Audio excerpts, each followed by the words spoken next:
Morning, everyone. Welcome to Baiju's exam prep. Am I audible? Morning, Dhanya, Lovepreet, Shubham, Kalyani, Nilma, Vedanshi, Purva, everyone. Warm good morning. We'll start in a minute. We have already joined early. We'll start in a minute. Let other friends join, and then we shall start.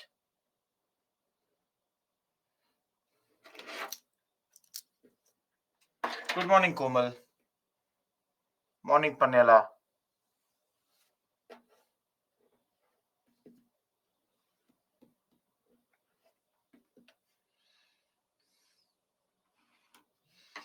Morning, Sai Babu, Sanchit.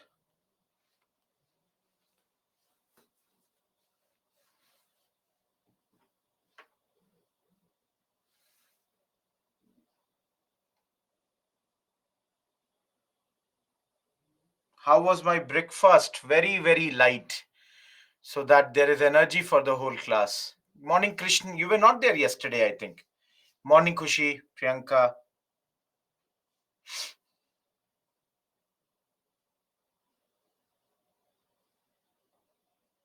Those who are asking the class timings for today,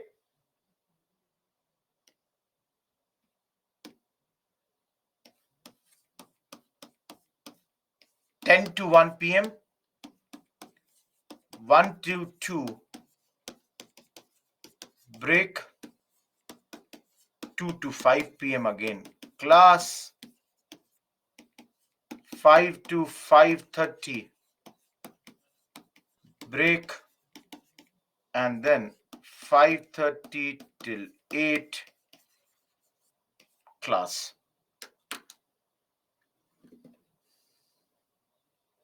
Dinesh, write the mail to me. I cannot answer, this thing. I'll have to know a bit more details about that. Anyone who was not there in yesterday's class? Anyone who was not there in yesterday's class? No, Shubham, this is not the first class. This is the fourth day of the history batch. How many of you were not there yesterday? I'm good, Roshan. Okay, Kalyani. But Kalyani, have you attended modern history earlier? Vipul was not there. Okay. Yes, Kalyani, because I remember the names. So, Ragini, you were not there. Okay. Anyone who was not there in yesterday's class, just to give you an idea,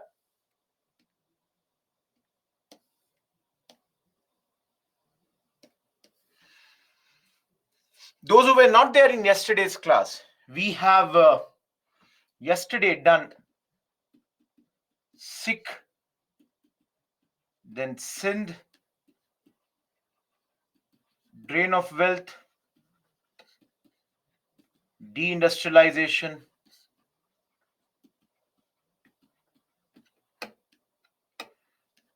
we did 3 stages of capitalism,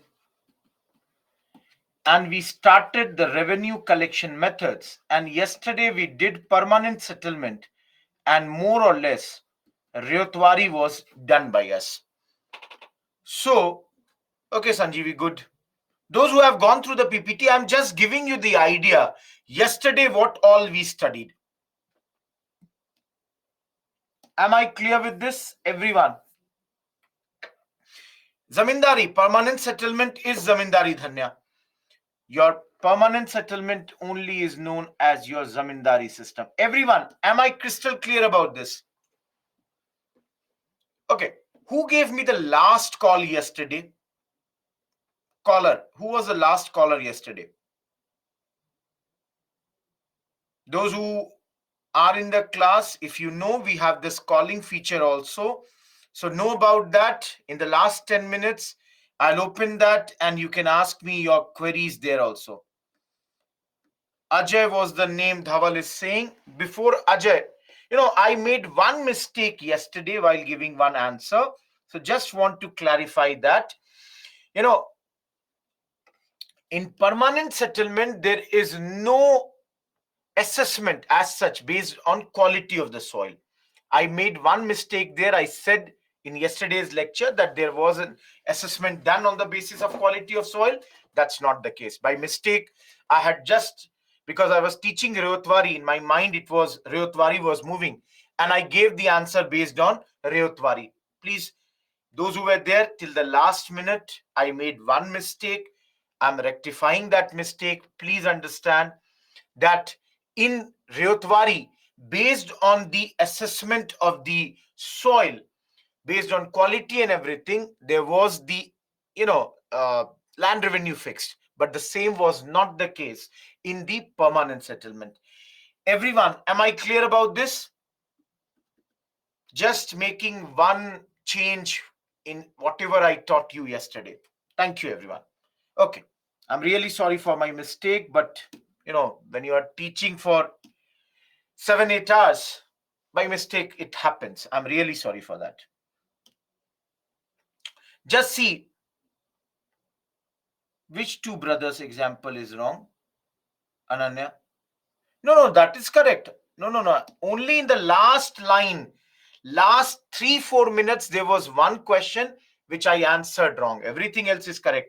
Don't worry about that. By mistake, I made one mistake over there. Kavya, I have not seen yesterday. If any one of you have written any mail yesterday, I have not gone through that because, I also ended the day at 9. I will look into your mails tonight or day after or tomorrow morning. So I'm really sorry. I have not looked into your mails because, by the time I also reach my place on Saturday, Sunday, it becomes almost 9 p.m. Tomorrow, definitely, if any one of you have written any query, any mail, I will definitely answer that tomorrow. Okay. Just to summarize, yesterday we have already studied this, but I'm showing you again why in certain areas where there was permanent settlement, later Ryotwari was increased or was introduced, because I told you yesterday also, in permanent settlement, it goes like this. Ryotwari can go like this.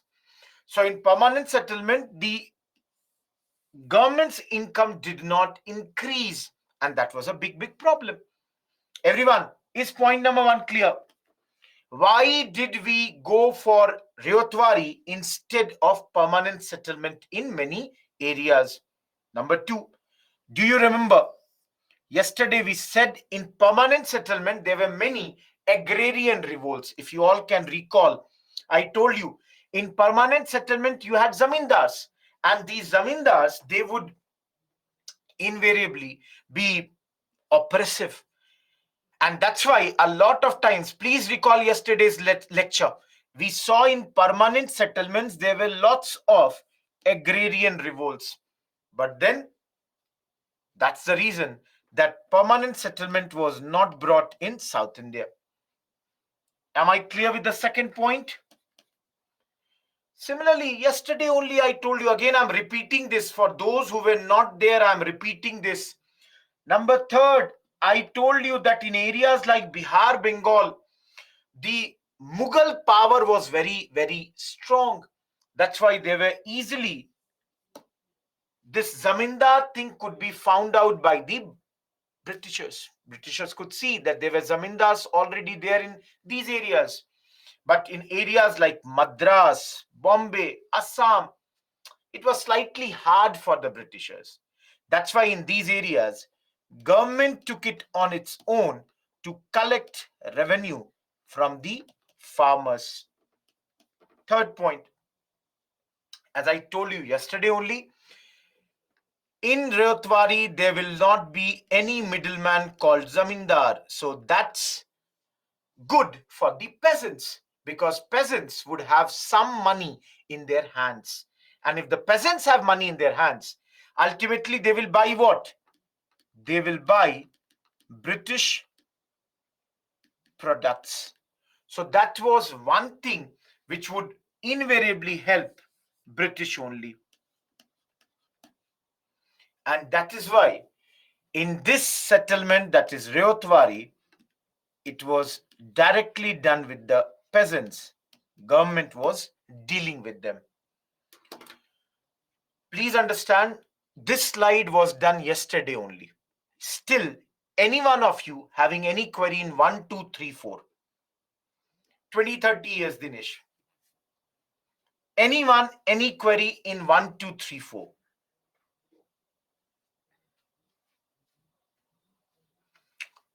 If you don't have any query, so very simple thing, understand 2 points. Can you all see that government collects revenue directly from the peasants? All of you tell me, in this case, don't you think government appears as a giant zamindar? All of you tell me, don't you think that the government is now, as far as the peasants are concerned, with regards to or with respect to the peasants, it is the government which is a zamindar, and they are a giant zamindar, very, very big zamindar at this point of time. Now, everyone, I'm asking you a very simple question. Let's say government appointed Rohit Kumar as an officer to collect tax. Now, do you think Rohit Kumar will go to every person, Ananya, Sai Krishna, Kavya, Dinesh, Vedanshi, Prajwal, to everyone he will go? One person will give 5 kg of rice. Another person will give 10 kg of wheat. Third person will give 20 kg of pulses. Fourth person will give some cotton. Do you think like this the collection will happen? Do you think like this the collections would be happening? It would not. Anyways, we saw here that in this system, the government wanted to have some sort of commercialization of agriculture. So government insisted that everybody should try to give cash. You all understand? Collection of revenue would be in the form of cash. So all of you who are the farmers here, you would invariably start growing what? Cash crops. Do you understand what is cash crops? If you don't understand, don't worry. Next chapter is that. Don't worry, those who don't understand what exactly is cash crop, don't worry. Yeah, absolutely. Those who are giving the examples, let's say there are many people who are giving the examples: tobacco, cotton, to a certain extent, tea, coffee. These crops would give a lot of profit. Yes, yesterday also I mentioned indigo. Yes, why not? Sugarcane. These are the cash crops. These would be sold in the market and the farmers would earn a lot of cash at this point of time. Sai Babu, have patience. I told you in the next chapter we are going to talk about cash crops. Anyone who does not understand Hindi,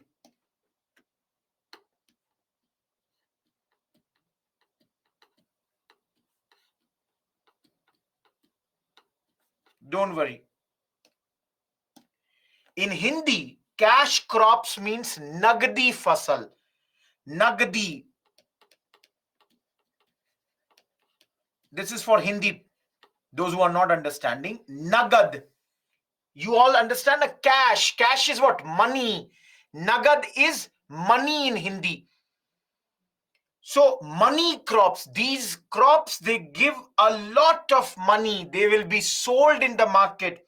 Those who are from South Indian belt, for example, if you are from Andhra or Telangana, you would have seen in your areas a lot of cotton is cultivated.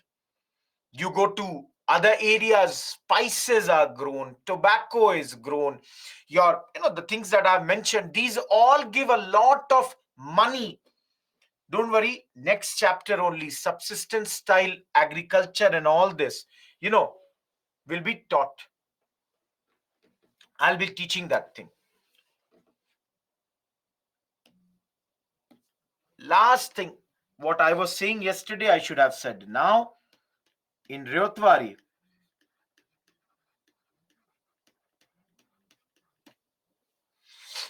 the land was, or land assessment was done, and based on land assessment, the revenue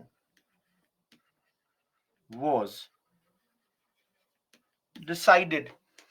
Based on your land assessment, what type of land it is, they would decide the revenue at this point of time.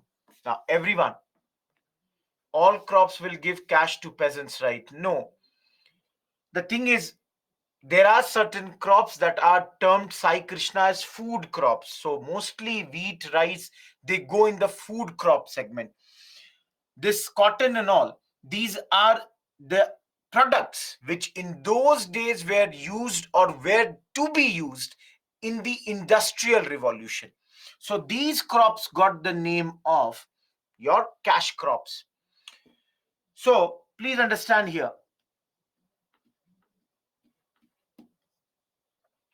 in these areas,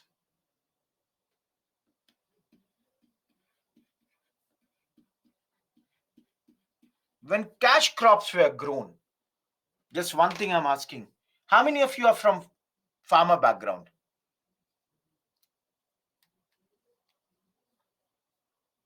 Okay, you would be. Now, just to ask you, guys, do you have an idea, if I grow rice or if I grow cotton, which crop will require more input? That is, more money has to be put to grow rice or cotton. See, those who are saying rice, very few are saying rice. Mostly everybody is saying cotton. My personal feeling is, though I'm not coming from that background, cotton crops would require a lot of input. Cash crops, basically, they required a lot of input. Now, for example, Rohit Kumar has to grow cotton and he does not have the money. Where will Rohit Kumar go to grow cotton? Will go to the local Mahajan, money lender, to seek what? Loan. Rohit Kumar would ask for loan, that please give me loan, I want to grow cotton. So because of the cash crops, in these areas, there was a lot of loans as well as indebtedness. Am I clear, everyone? Do you all understand why there was this loan thing increasing here? Okay, now last thing I have to tell you, let me, change the pen.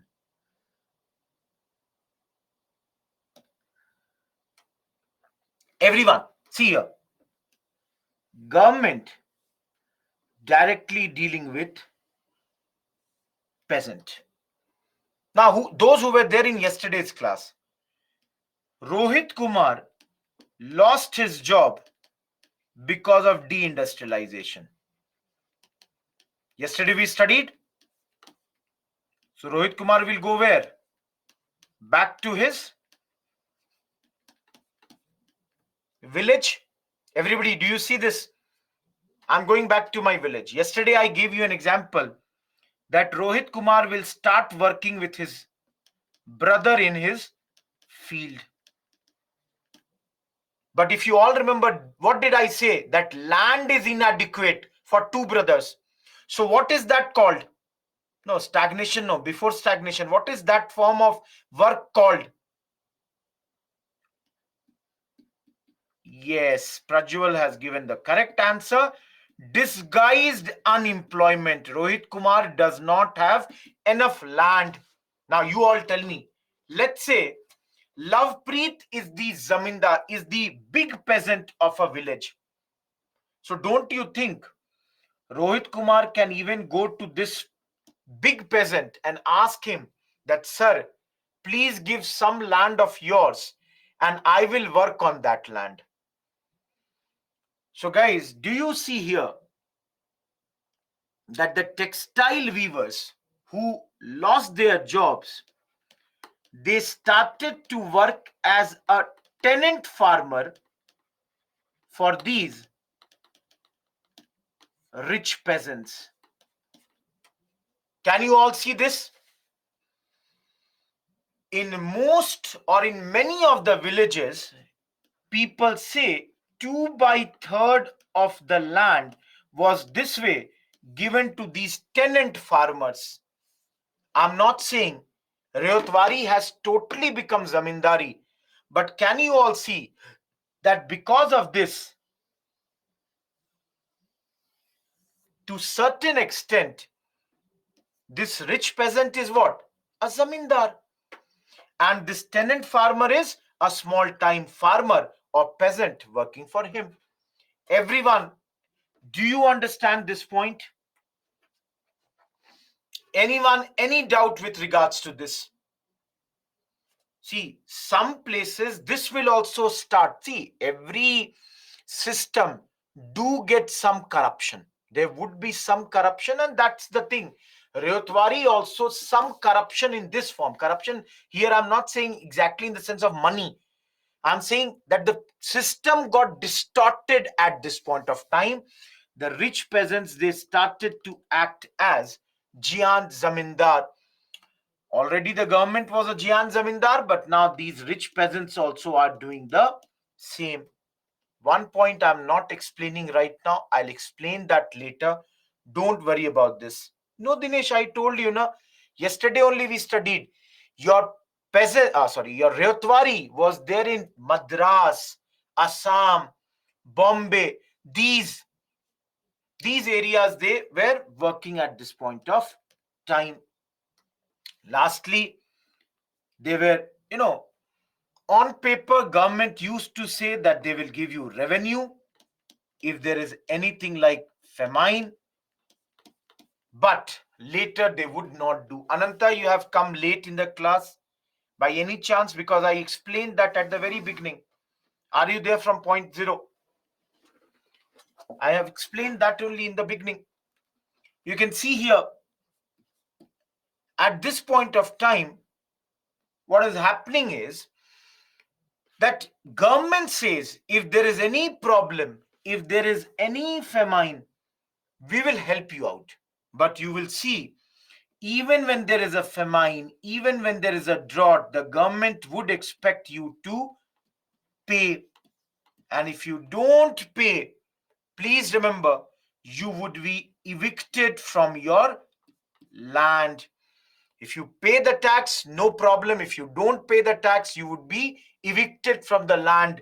Please remember, the land on which you have been given proprietary rights. Proprietary rights means, how many of you understand the word patta? Anyone who understands the word patta? What is patta? Anyone? Because only one person is writing that he understands this. It is basically lease papers. It is basically the deed, the title that the land belongs to someone. So here the proprietary lands of the land was given to the farmers. They could sell the land, they could, lease the land, everything could be done. But then you have to keep on paying the taxes. If you don't pay the taxes, you would be evicted. Last but not the least, just to answer what Ananta was asking, this whole system was based on assessment of the land quality. Of course, assessment in those days, no scientific method was being employed. So a lot of times it would be guesswork. Oh, this land appears to be good. This is this much land, give me 100 kg. Oh, this land is not that great. Okay, give me 90 kg. Like this, the assessments would be done. And this was a very, very confusing process, but it was accepted and it was much better than your permanent settlement. That's why less revolts in this area. We are done with the topic that we had started yesterday. And the last topic of this chapter,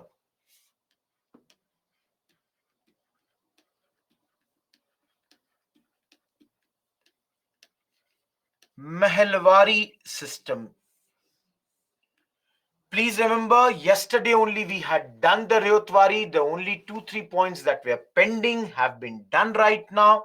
And we are moving to the last system. Who introduced it?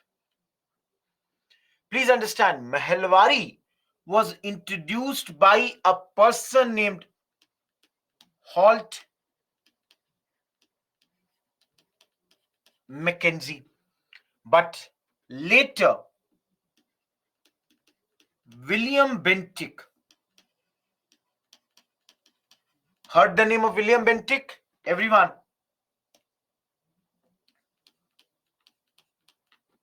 He totally reviewed the system. So two people who are given the credit for this. Holt Mackenzie, who brought it in the NWFP. Anyone? What is the full form of NWFP? What is the full form of NWFP? Yes, Priyanka, this year's question came on William Bentinck. Anyone, do you have an idea what is NWFP? Yes, Northwest Frontier Province. In those days, the NWFP was known simply as the Northwest Provinces. Later, the word frontier was added. This is the area near Afghanistan border, present day Pakistan-Afghanistan border. So in those places, Holt Mackenzie had changed from permanent settlement and brought this new system known as Mahalwari. Now, later, this was brought not only in this area, but Punjab, parts of central India, your Gangetic Valley, all these areas, this was going on. Shivani, please refresh your class. The class is going on. Everything is correct on our side. Let me tell you, in most of the books, you will find that about Mahalwari it is written, it was not as controversial as the other two. The other two had a lot of issues. This did not have that. Now, what's or why the name Mahalwari only? Why they have given the name Mahalwari at this point? Because this comes from the word Mahal. Do you have any idea what does Mahal mean at this point of time? Anyone? Yes, Sneha, to certain extent village, or you can call it the neighborhood. So in this, the village was the unit. Now, how is this? Let me just, I'm sorry. Let me just give you one example. See here. Sorry. Let's say this is your one village. This village has 12 farmers. Let's say 1, 2, 3, 4, 5, 6, 7, 8, 9, 10, 11, 12. 12 farmers. And guys, let's say every farmer has that much land which is mentioned here. So farmer 1 will have 1 acre, 2 will have 2 acre, 12 will have 12 acres. So how much land altogether? There are 78 acres in this village. For a second, imagine everybody is given the same target. 1 acre should give 100 kg, 2 acres should give 200 kg, 3 acres should give 300 kg. What I'm trying to say is that here, which is the pen color, here, everybody had their individual responsibility. Whoever has whatever amount of, land, they would have based on that you know, that much responsibility. So let's say 11th farmer has to give 1100 kg, 12th farmer has to give 1200 kg. That way, that is your individual responsibility. But then please remember, there is also the joint responsibility. That is, overall this village has to give how much? And let's say 11th farmer abandoned his land, he left his land. So his share of 1100 would be given by whom? Everyone. If one farmer has abandoned his land, his share of land will be taken by whom? Others. Absolutely, the entire village community has to take over this, and they have to pay his share. Everyone, do you understand what do I mean by joint responsibility and individual responsibility? Is this point clear? That you have to pay yours also, and if somebody has not paid theirs, as a village, because what did I say? The unit is what?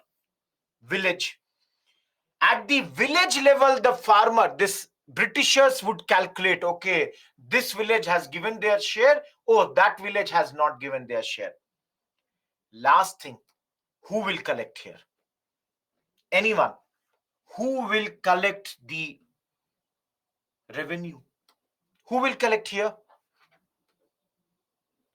Ananta, I'm coming to that. Ananya is absolutely correct. In this place, the village headman means Mukhia, the person who is the chief of that village, which was, I'm sorry, where did that come? I'm sorry. Yeah, sorry. The village headman, who was known as the Lambardar, he was given the responsibility to collect revenue.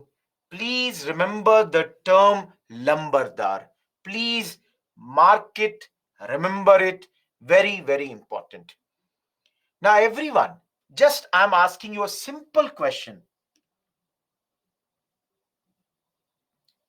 Can I say village,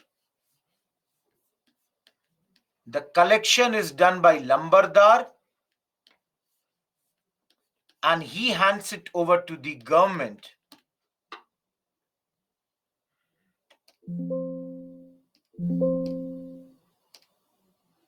Everyone, just tell me one thing. Do you see this thing, and can I call it modified zamindari system? All of you, do you see that this Lambardar is basically acting as a zamindar only? The good thing is, all of you, do you remember yesterday I told you in permanent settlement, Prajwal is presently the zamindar, and tomorrow if he does not pay, he might be removed, and instead of Prajwal, Dinesh may become the zamindar. That led to absentee zamindari. But then, please understand, here because Lambardar belongs to the same village, all of you tell me, don't you think he will have connection with the village people? Rohit Kumar is the Lambardar of this village. Don't you think I would know Prajwal, I would know Karthik, I would know Sachin? So, even though it is modified zamindari, the ill effects of zamindars, because there we saw zamindars would oppress you, would exploit you, but that's not going to happen. I can see Priyanka has already mentioned one point. I don't know how many of you are from the states like Punjab, Haryana, the northern states, in UP also. In a lot of these states, even today, the word lambardar is frequently used for the rich people. Anyone has heard this? Any one of you? Have you heard that this particular word lambardar before? Priyanka is mentioning, apart from Priyanka. Dipesh says, okay, Bhavna also says. So a few of you might have heard this word. This lambardar was given this responsibility for the tax collection. Last thing, here also assessment of soil was done. So there might be different classes of soil, different varieties, class, good, bad, and based on different classes of soil, the average rent was decided. Just give me a second, by mistake it has come.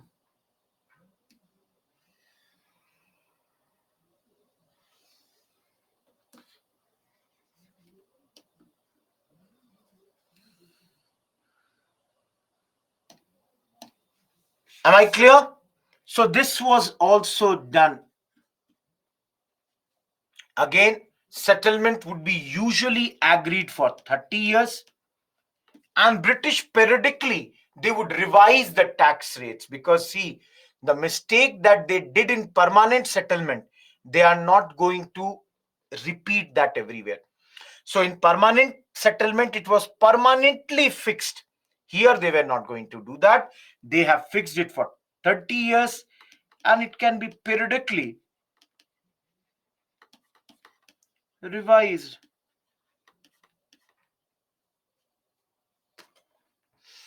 Usually the share of the state was very high, and it was around, some people have also mentioned, around 66% of the rental would be taken by the state. So you can understand the farmers would keep 1/3. But then please see, the land where we are talking about this is very fertile land. These Punjab and all the lands were very fertile. So this system, even after 1/3 would remain with the farmers, was better than permanent settlement in that sense. There are some other names of this. No, Avni, in Ryotwari, there was assessment of soil. In permanent settlement, not. No, Prajwal, no. Getting my point? Lovepreet is asking one question. I'm not. Avni, please, please, everyone, whenever I answer your queries, my request is always that you write okay at least. The person who has asked the question. That way I would understand that that person understood the thing. Lovepreet is asking, yes, in the Preet, in Rewtwari, assessment of soil was done. Sai Babu, it's not possible. 45 minutes I gave to permanent settlement. You can understand it's not possible. Okay. Lovepreet is asking, wouldn't some people take advantage of this fact as well, sir? Lovepreet, which fact? That they know the lambardar and wouldn't pay. How would lambardar? No. That would not happen. Because ultimately the lambardar would be then punished. He would have to tell why is this, how much they are collecting or how much they have paid. Why was there a shortfall? Lambardar has to explain that. Okay, Sonal has got a question. Rewtwari and Mehalwari system difference. See, Rewtwari and Mehalwari, first difference is who introduced that. Second difference is in which areas that was introduced. Third is in Rewtwari, it was the company officers who used to collect the revenue. In Mehalwari, that is not the case. Here, periodically, it was fixed for 30 years. There, it would be 20 to 30 years. That might make, another difference. So these were the differences. No, see, Dinesh, in non-agricultural areas like forest, for example, the forest taxes were applied. Forest taxes was basically, let's say Rohit Kumar is a tribal man, and I want to get into the forest and I want to collect wood for me or anything for me. So before entering the forest, I need to give, or I used to give some tax to the British government. Their, officers would be there. That forest tax was there. So similarly, in the other areas also, hilly areas like Assam and all, these systems were there. Everyone is the three systems. Now, again, my request is I hope you have attended the whole lecture. Based on the lecture, are the three systems totally clear or not? Please focus on one line, many different names of this. Even if you don't remember, I don't have a problem. I'm going to my last and a very important topic. And for the next half an hour, if you all just focus here on this one slide, I will explain the whole topic of commercialization of agriculture. For next half an hour, just keep on concentrating. Everything I'll explain here. Sir, if in exam asking differences between these, can we use tabulation or write in paragraph? Okay, one question Priyanka has asked, and let me, give this idea. How many of you have seen these words? Contrast, compare, differentiate between, or simply difference. You all have seen these words? Now, let me tell you. The way of writing this can be, some of you can draw a line.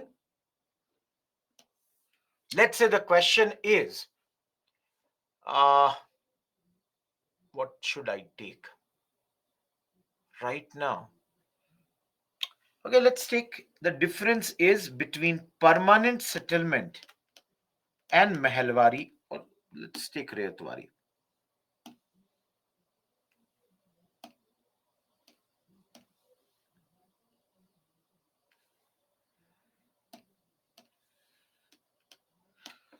Guys, those who are in the class, some of you would write in this tabular format and others would write in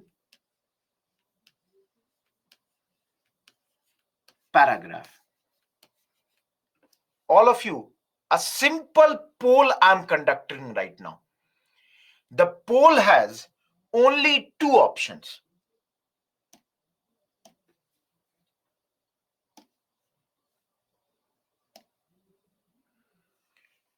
A means you think, A means tabular is easy, B means paragraph is easy. Think about this. A means tabular, B means paragraph. No, I'm conducting the poll. Don't worry. I'm giving you 10 seconds. I am giving my answer to, I've given. Let's see how many of you and which side you are going.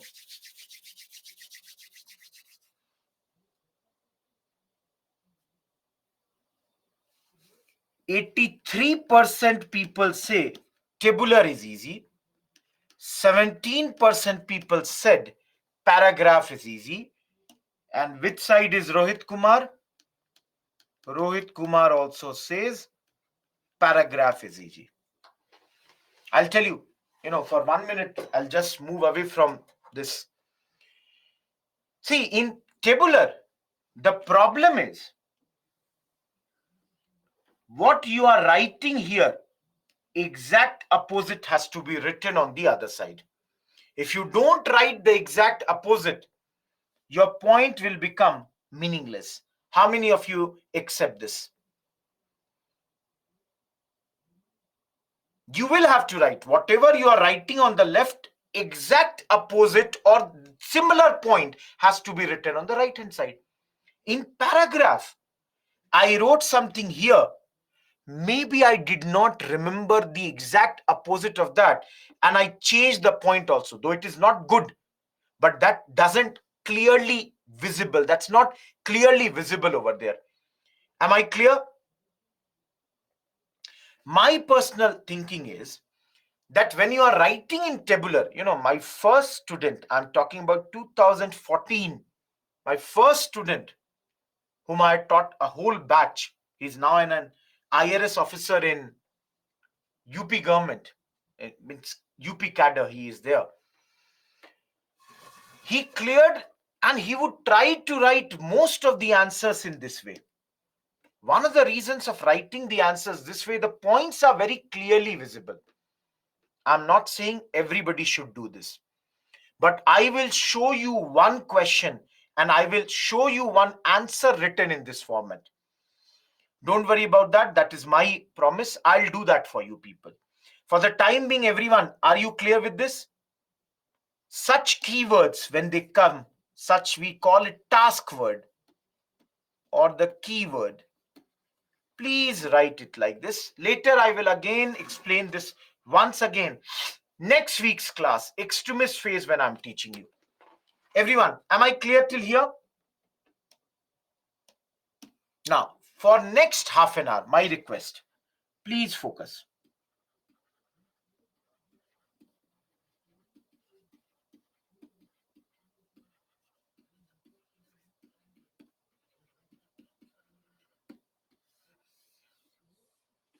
Commercialization of agriculture. Now, a few minutes back, I had already told you, I was talking about cash crops. So, first of all, please understand, whenever we talk about agriculture, it is done for two purposes. Either you are growing something for your direct consumption, or you are growing a particular product for selling it in the market. Either you are growing something because you want to consume it. I'm growing rice because my family will eat rice, we will survive the year. Or you are growing something to sell it in the market. Now, as you all can understand, similarly, the crops can be of two types. Either you can have food crops or the cash crops. So, for example, rice, wheat, this side, cotton, jute. Now, every one of you, please understand, commercialization can be of both these crops. I grow more rice. Some I will consume, some I will sell in the market. Earlier forms, barter system. Now, of course, I can sell it, have money, buy other product. I can always grow the cotton or the jute for cash crops only, to sell it in the market. Everyone, till here, am I clear? Now, always remember, commercialization is not a new thing. Commercialization existed in ancient times. Yes, Prajwal. Commercialization existed in ancient times also. It existed, of course, in medieval times also, modern times also. So, every one of you, you can say here, if commercialization has always existed, why are we studying commercialization here? We are studying commercialization here because the British changed the magnitude. Magnitude means, all of you, what do you understand by magnitude? Level, scale, size. That's called your magnitude. So basically, the size was much more increased by the Britishers. Everyone, am I clear till here? Anyone, any doubt till here? Now you all have 1 minute. Don't write one point separately. Think in your mind. You have 1 minute. I'll give you exact 1 minute. Tell me what are the factors that led to commercialization of agriculture. You all will tell me. Think clearly. One man, one comment. One woman, one comment. Don't write separate comments. Think about this. 1 minute you have. It's 10:50. I'll have water in the meantime.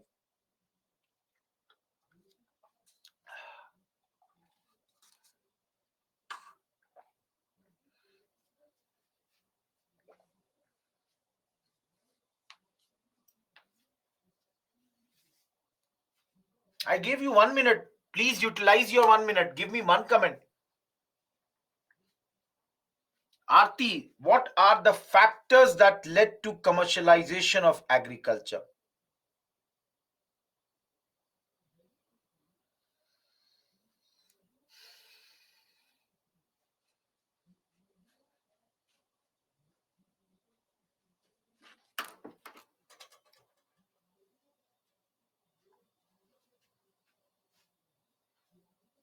See, if you are given this exam question, you will have to write more than 1 point. None of you are giving me more than 1 point. Everybody is giving me one point only.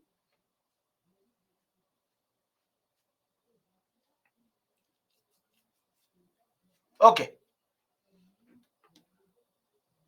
Some of you have mentioned it. And the first point and the most important point.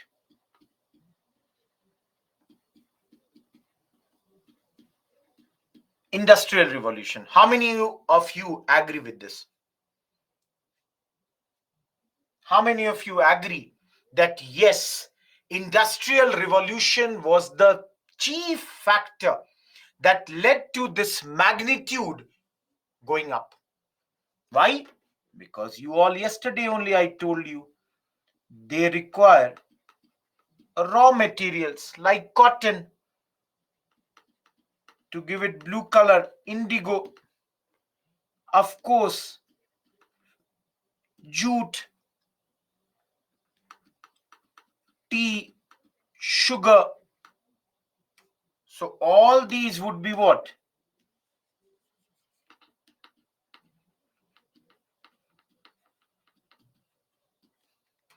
Everybody, do you accept point number one? Of course, there are other opium and all is there also, but opium was not needed in industrial revolution like this way. Raw material is the first thing. See, please understand, Raj. Tea, for example, I'm working in an industry in a factory in Britain. You all know weather is very cold. So I would require tea because that gives me a stimulant. Stimulant is what? It gives me energy. It gives me that warmth so that I can work. Of course, sugar cane is the product. I'm not saying sugar. I'm saying it's sugar cane only. But from sugar cane, sugar would come. And this sugar was also used in much bigger level, by the Britishers. Okay, no, I'll come to everybody's point. Don't worry about that. Uh, Number two, do you all say and agree that the factor of improvement in rail and road also played a very important role? All of you. Now, because there are railways, invariably the things can move much more quickly. Now, because there are better roads, the raw material can go to the port town in a much, quick manner. All of you, do you accept this? Point number two. Thank you. Yesterday we have studied railways. Third, unified national market. What is unified national market? Basically, the product, let's say XYZ, if it is grown in a bigger quantity in one area, the product can be taken to the other areas also to be sold. Anyone from Maharashtra, for example, I'm just giving you one example. Maharashtra grows a lot of onions. Not the same level of production of onion happens everywhere. Now, because India presently also we have a unified national market, one product which is in a bigger quantity produced in one area can be taken to the other areas also to be sold. White onion, yes, white onion I'm talking about. So, everyone, do you accept the third factor? All of you, unified national market. Fourth, linkage to the world market. See, in economics, you all would have studied a simple funda, demand and supply. Let's say Britain takes cotton from India and Britain takes cotton from your Egypt. Now, there is, let's say, because of whatever reason, and forget Egypt, take US for this, for the time being, that Britain takes cotton from India and US. For whatever reason, the supply of cotton from US dipped, went down. So don't you think there would be more demand from India? Don't you all think that the people would definitely start growing cotton because they would see more demand, price rise, more the price, more the profit. So your linkage to the world market is another factor. Fifth, some of you were saying, Dodika, please check your side. Nobody has, complained about this here. Please check your side. Boost to the international trade.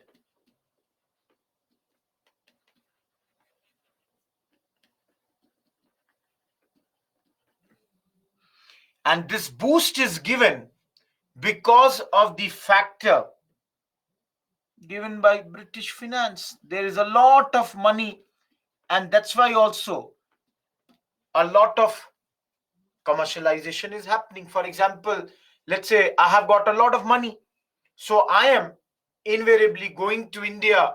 I'm working or I'm investing in plantations, tea plantation, coffee plantations. So I invested money in that. So the international trade got the boost because of this also.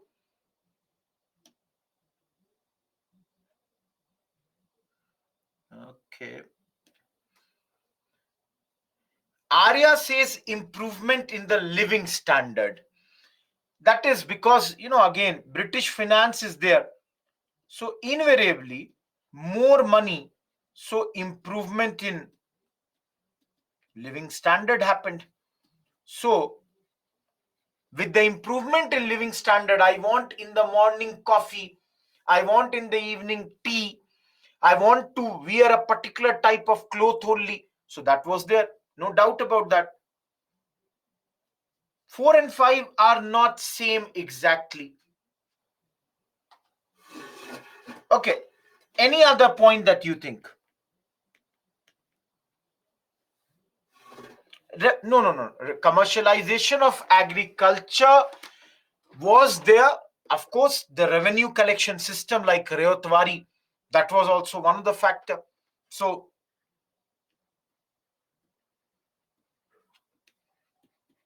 revenue collection methods. Kavya, the same thing. Monetization of land revenue system like Rayotwari. Those who did not understand fifth point, please understand. Boost to the international trade given by the British finance. More money. I have got more money, so I can invest in different areas. So I came and invested in the plantations. That is the point. Purva, of course, there is a demand of products. So that I told improvement in the living standards.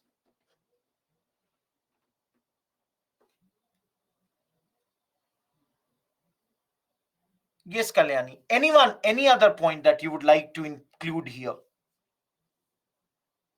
Any other point that you would like to include in this commercialization of agriculture? Factors. I did not understand, Prajwal. How does deindustrialization lead to commercialization? They go, one thing all of you understand. In exam, it is your duty to make the teacher understand what you are trying to convey. So try to be very clear in your words. I have written mains. I can tell you, it is your duty, your responsibility to make them understand. No, but then cheap labor was always there. Arya, give me example. Telecommunication, what do you mean by that?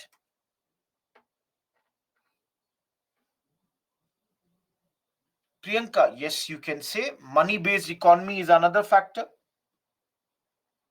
That is, the barter system had come to an end, and this also became a factor. Arya, globalization is linkage to the world market. That is the point that I'm mentioning over there. No, Kriti, that point which you are saying is now going to be, see, what Kriti you are asking or what you are mentioning, have patience. Guys, tell me, if somebody asks you to write the impact of commercialization of crops, remember, impact can be both good or bad. So here,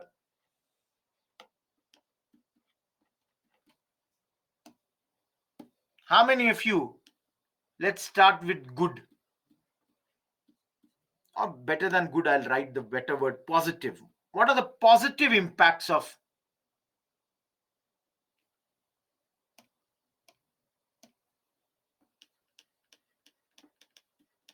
positive impacts? Okay, Aarti says more profit. Now, everyone, please understand, when Aarti is saying more profit, I will take that. But in the bracket, I will write more profit to whom? Mainly to the big farmers. Everyone, do you understand this point? Not everybody got a lot of profit. The big farmers, they got a lot of profit. Am I clear? Everyone, do you understand that only the rich farmers? I'll absolutely take boost in trade. I'll take that point. I'm not denying that. Why there is a boost in trade? Because now there is a linkage to the world market. I'll take that. Okay. Now, if you are writing the point right together, I cannot get, by the time your one comment will be there, there will be another 10 comments. Bhavna says development in agriculture sector. Why not? I should take this point. Yes. Development of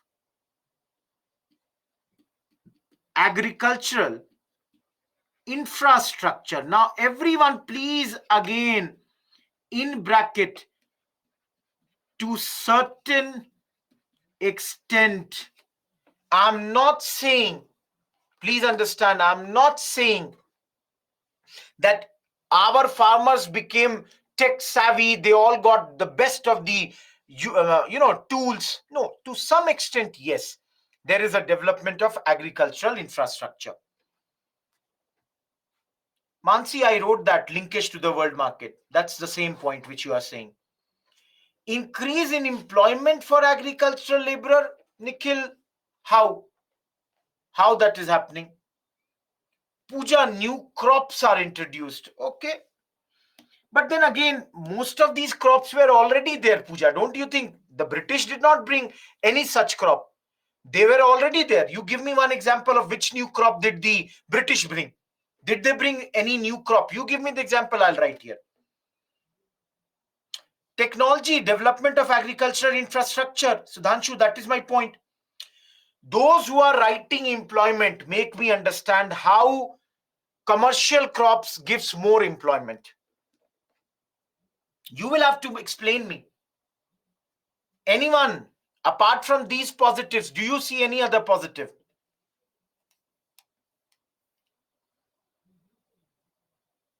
Nikhil, more production needs more labor. Please understand. The land is limited. The land which was earlier there for food crops has been shifted to the cash crops now. In fact, here I will write under the negative, and the foremost negative was food crop production came down, and this resulted in a lot of time famines. Sudhanshu, again, living standard of the farmer, I told you, profit is only limited to the certain big farmers. Do you think everybody got the profit here?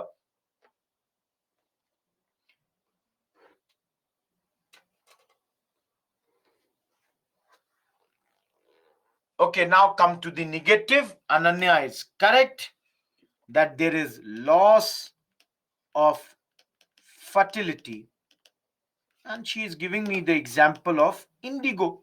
Absolutely, indigo leads to loss of fertility.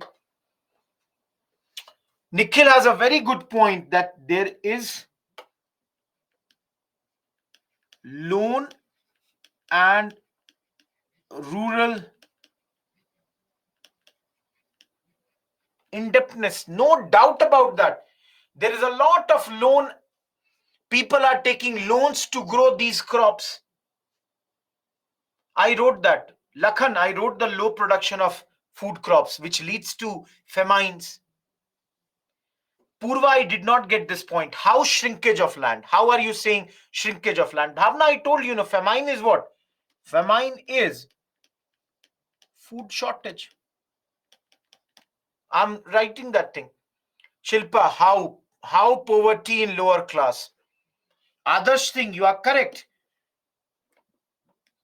Here only I'll write high interest rates. Ananya is absolutely correct. Exploitation of plantation workers. In fact, some say theirs was inhuman condition, and overall some people say this was a forced process. Commercialization was a forced process. People did not want to grow commercial crops, they were forced to grow it. High debt for the farmers, I mentioned, Benita. Loans and rural indebtedness. Ananya, you are correct. I'm not denying that. Rise in inequality. I'll take that. Prajwal, you'll have to mention the point. Mention the point. Which point? Factor, second point. Yesterday only, Prajwal, we studied railways, roadways. Now it is easier to take the, raw material from interior of the land, Telangana to Mumbai. Now you have, let's say, a railway line. It's much easier. Karthik says deforestation. Karthik, you are correct, but that's too minor a point. I'll not put here. Sneha, I've written loans, rural indebtedness. That's all there. Lovepreet, money is coming only to big farmers. Don't you think inequality will increase? Prajwal, it leads to commercialization. Now I can grow something because the railways can take it to the shore. Otherwise, it will never happen. Earlier, I would not grow these crops because I knew there was no way these would reach the port towns. But now I can grow because I know it will reach over there. Anyone, anything that you think is pending, which you think could have been added here in this whole part? देखो ये one main question है, एक question है mains का ये. Everything, factor, causes, impact, Arya, I wrote that, na, rise inequality. Rich grow richer, poor become poorer. I mentioned that. That's the rise in inequality.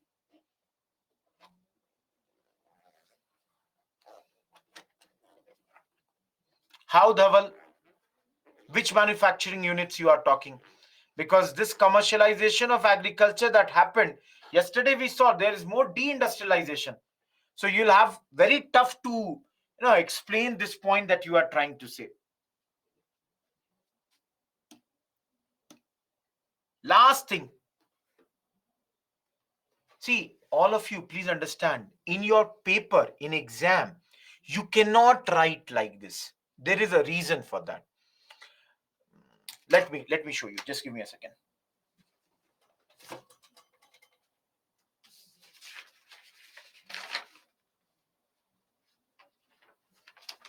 See, let's say in your exam, your paper is like this. So you do not have that much. You try doing it at your home only. You will not be able to fit everything. And there you are given 2 pages, let's say, or 2.5 pages for 250 words. So you have to write that much. Here I'm writing it so that you people don't have to make notes later. See, Prajwal, it depends. If you have to write 250 words, some of these points you will have to explain. Okay, let me do one thing. All of you just notice one thing. I'll count the words in front of you. 2, 5, I'm counting from here. 2, 5, 8, 10, 13, 16, 19, 20, 21, 22, 23, 26, 29, 34, 39, 42, 45, 47, 51, 55, 59, 63, 68, 70, 73, 74, 76, 79, 81, 83, 88, 91, 96, 101, 105, 108, 110, 113, 116. This is only 120 words. Right now, whatever you are seeing on your paper is only 120 words. Now, you all tell me, will you not have to explain a few points to make it 250? Think. I'm asking you people. You will have to. Am I clear? Done, guys. Last thing.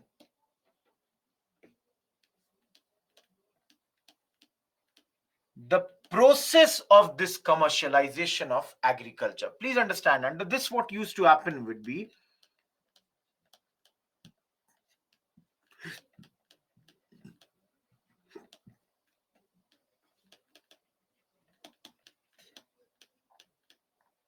the first point would be some advance payments would be given to the farmers. Advance payment, some initial advance payment, you all understand? Everyone, do you understand advance payment? Yeah. So initially, let's say 10%, 20% would be given at the beginning. So if I say, if anyone doesn't understand advance payment, it is basically part payment. And this part payment can be 10 to 20% at the beginning. Now, guys, how many of you think it's a good thing? How many of you think it's a good thing? See, it's a good thing. Why? Because otherwise, the farmer would have gone to the Mahajan, money lender, to get money. But here he's getting the initial 10 to 20% at this point of time only. Please understand, there are no banks, no credit, markets. So you invariably tend to go to the Mahajan or money lender only if you want to get these things. Number two, please understand, a lot of times land would be taken on lease. How many of you understand this, land on lease? Anyone who does not understand land on lease? Anyone? See, basically, land on lease is, Raj, nothing but contracts would be done with the peasants, local peasants. Why is this contract done? Because certain plants like tea, they remain there for 40, 50 years. For example, if Rohit Kumar is growing tea, this year I started growing tea, now that plant will remain for 40, 50 years. Every year I only have to pluck the leaves of the tea plant. So it cannot be that I take the land and next year you take it back. So I would take the land on a lease for a very long period of time, almost 40, 50 years. Now, understand? Okay, I'll have to change the pen. There is a lot of technical know-how that's required, a lot of intensive care, technical know-how. Not everybody can grow sugar cane, or for example tea. No, Krishna, the advance payments are done by the planters. All of you tell me, can you grow tea today whenever you want? Can you do that? No, it's not that easy.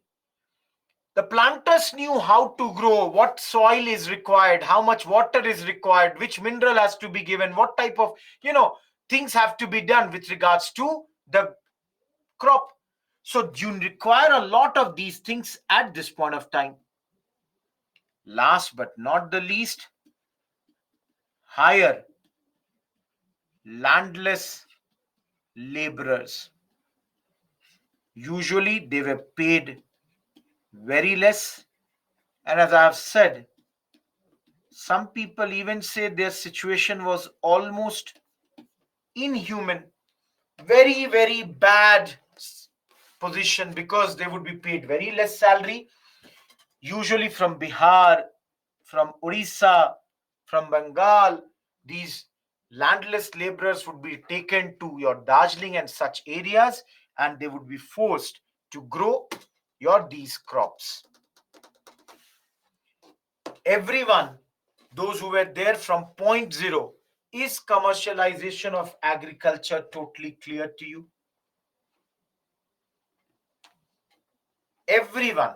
Dekho, my intention is, if you are sitting in the class, I would cater to everyone. I have already given you my mail IDs. If there is any problem, you can always write over there also, later also. When you are revising, when you are going through the lecture, if you did not understand any point. Bhavna, I could not understand what are you trying to write over there. Please, Bhavna, if you could tell me what you are writing over there, it would be better.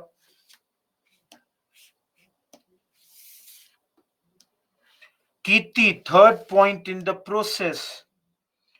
Kirti, not everybody can grow these cash crops. They require a lot of knowledge, when to give water, when not to give the water. All those things, had to be done. So,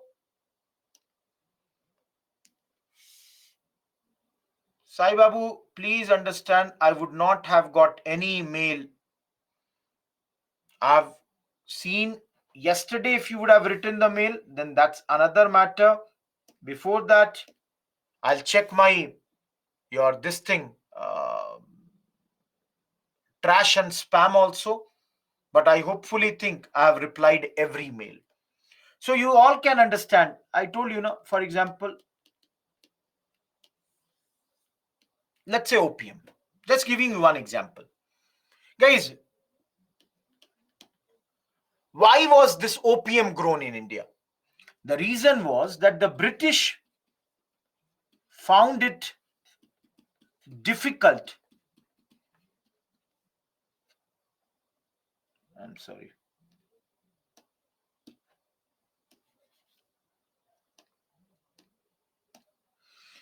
Found it difficult to pay for the tea bought from China. They were buying tea and they were not able to pay for that. So they thought, wow, very great plan. The great plan is, they thought,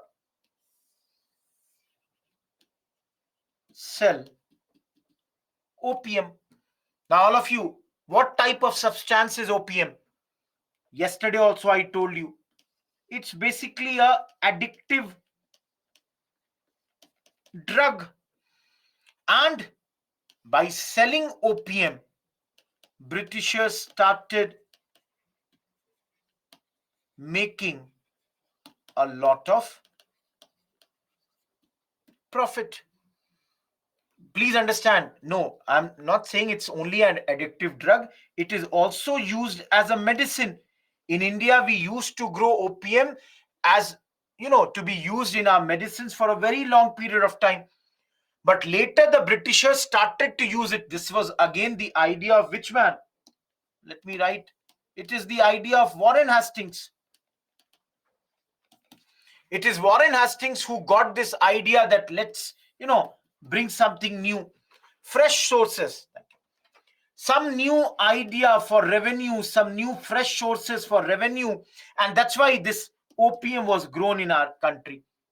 Yes, it led to wars between UK and China. Why China hates the whole world today? There are some historical factors also.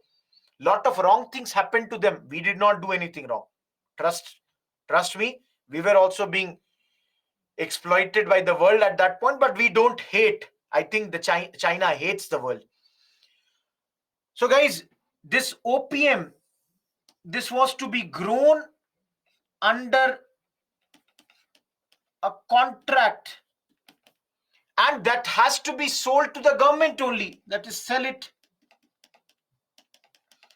to the government at a price fixed by them. Everyone, do you see why opium was grown? All of you, am I clear with opium? Similarly, I have already told you, indigo. If you go in your 8th class NCRT, I think chapter number 4th, where it is all explained, study 2-3 pages, chapter 8, economic history, that chapter, please, class 8, economic history chapter, please study. There they are telling you why this indigo, which is a tropical plant, was grown in our country to give the blue color to the textile. Earlier it was grown in Caribbean colonies. But when their quality and when their numbers declined, the Britishers started focusing on growing indigo in specifically Bihar, Bengal, in these areas. I'm sorry.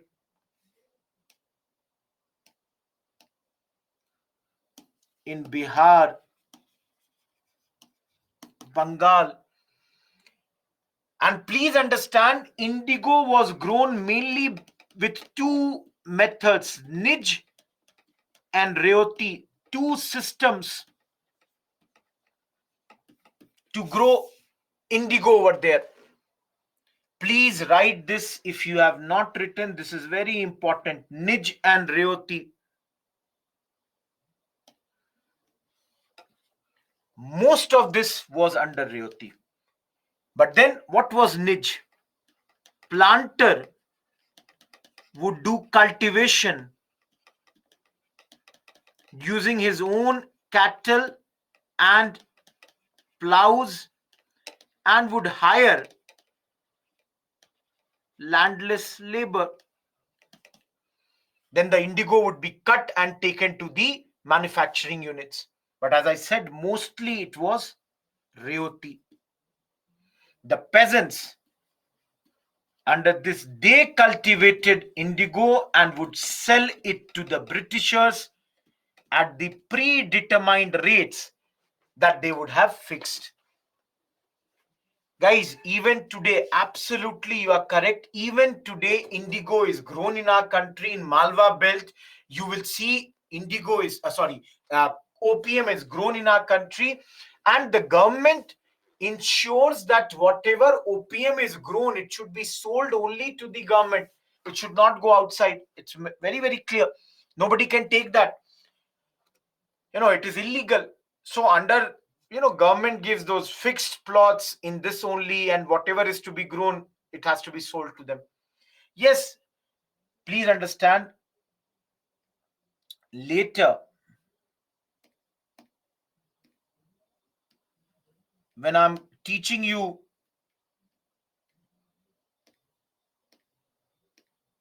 not now, but I will teach you two chapters, Indigo Revolution, and you must have heard Champaran Satyagraha of Gandhiji. In both these chapters, we will study about the way indigo was, grown and all that. See, similarly, there were other crops. I just give you two examples, but then cotton was there, of course, pepper was there, sugar cane was there. Every crop had their own history. Am I clear, everyone? Because then we are done with your this whole area. We'll move to our next topic.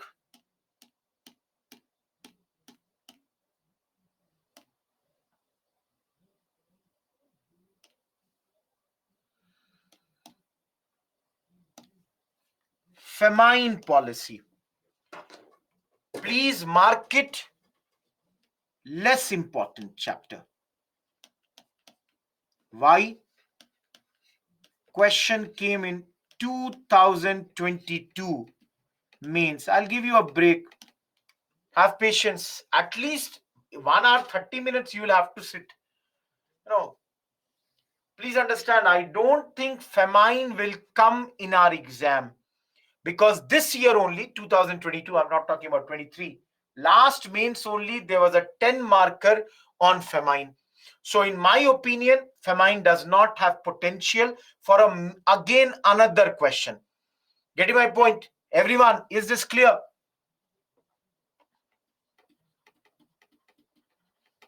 But it can come in prelims, and we will study this chapter in such a way that we understand what can be asked. How many of you understand famine?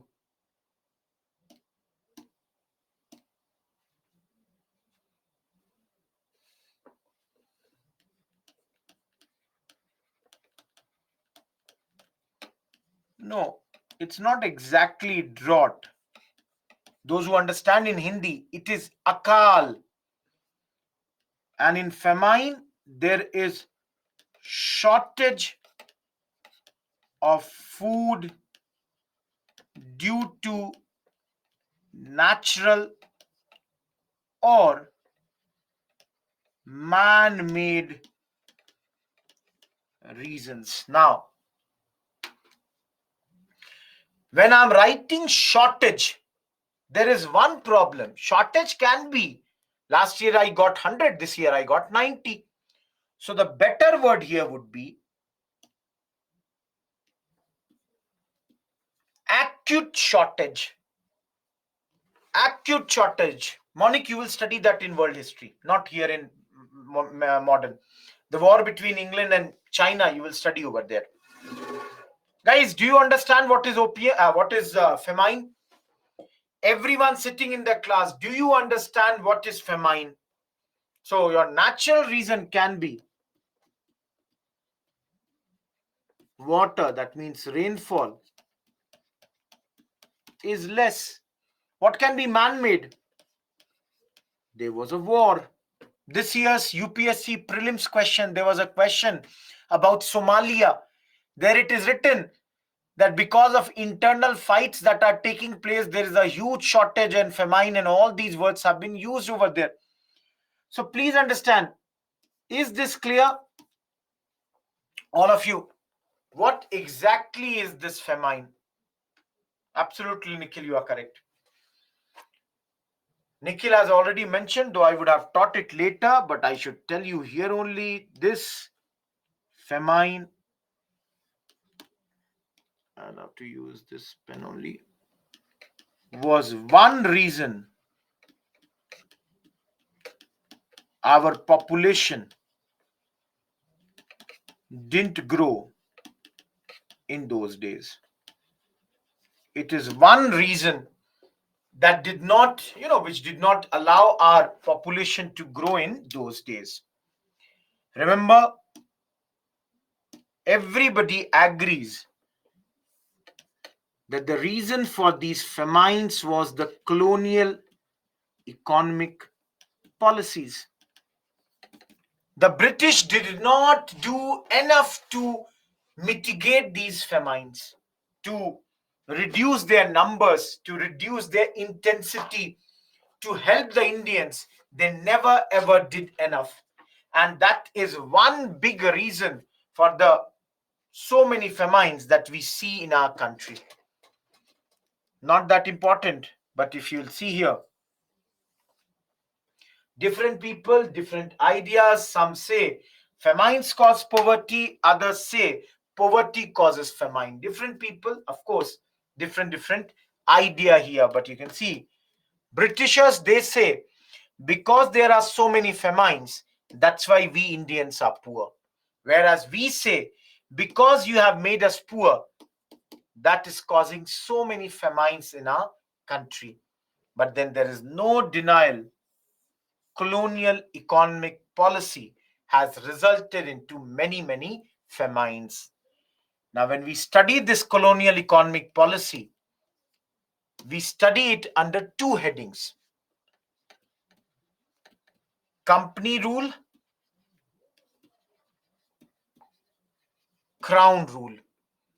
Company rule till 1857 and crown rule from 1857 onwards. Am I clear? You are asking for a break. It is exactly 11:31.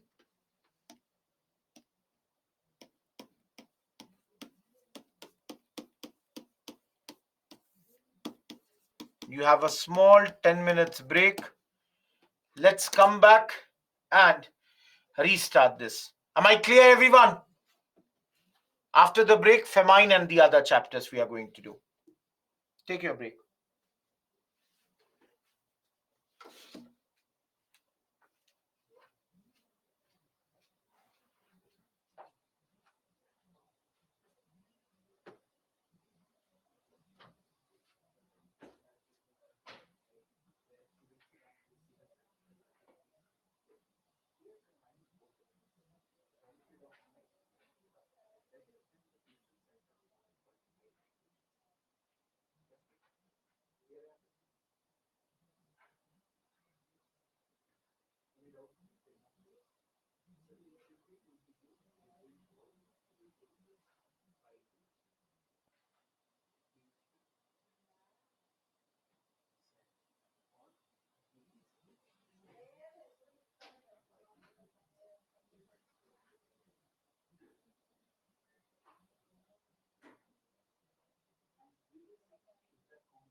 సరేలే నేను యాదో ఈ నెల యాదో ఒకటి చూసి నేనే చేస్తాను ఉన్నప్పుడు అడుగుతున్నా కానీ సరేనా గలాటే అన్నాడా అట్లా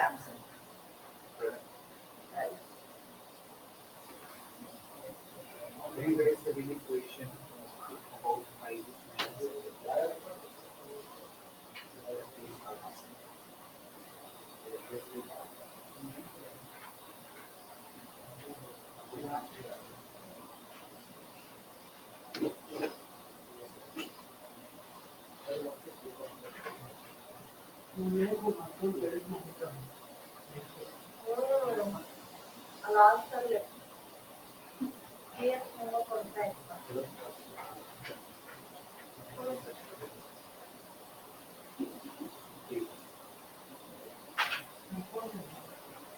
ऑनलाइन की क्लासेस वीक डेज का मंडे क्या होता है कि मंडे सेंटर చూడండి బాగా అన్నీ అన్నీ ఆన్లైన్ तो सेंटर कब ओपन होंगे ट्यूसडे से लेके फ्राइडे तक कितने दिन होगा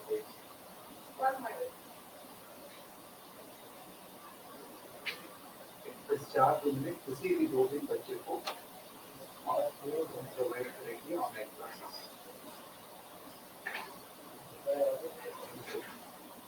उसका शेड्यूल होगा बैच वाइज है एक सेंटर में एक ही बैच होते हैं या मल्टीपल बैच तो according to design for example let's say Sandeep Kumar की तरफ से तो आपको हमने पूरा शेड्यूल कर दिया आपका शेड्यूल है वेडनेसडे 2 क्लासेस एंड थर्सडे को एक class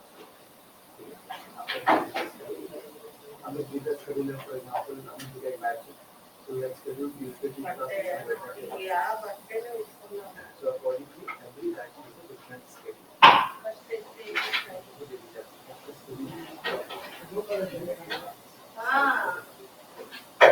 Here.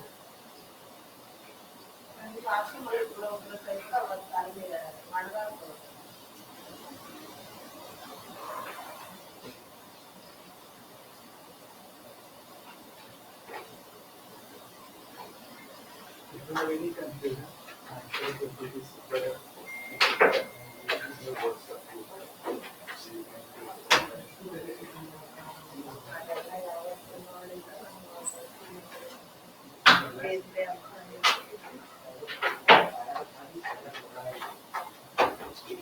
And if you don't want to do this, I give you a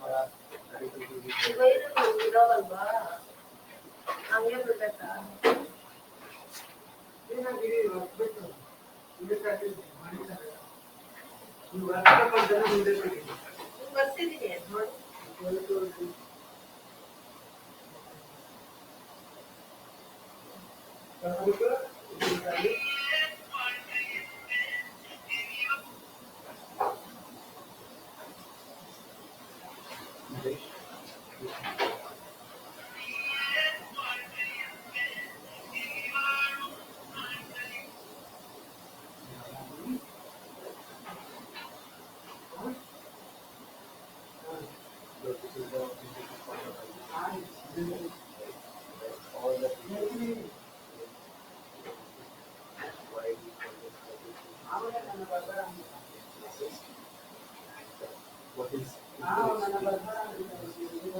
if I use teacher one is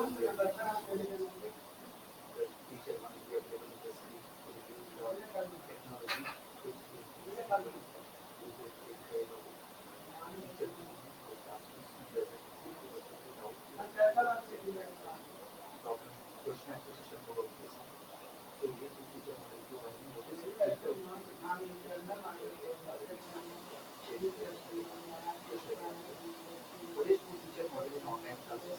online classes में कैसे पढ़ाते हैं उसके बारे में हम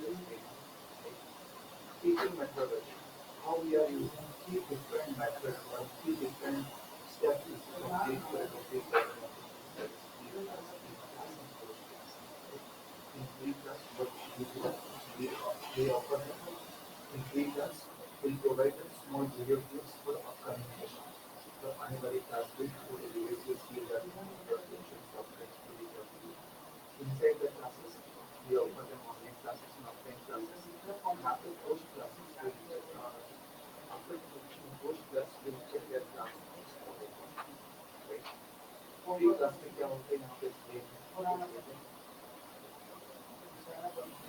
in classes, what we are offering to the students in online classes.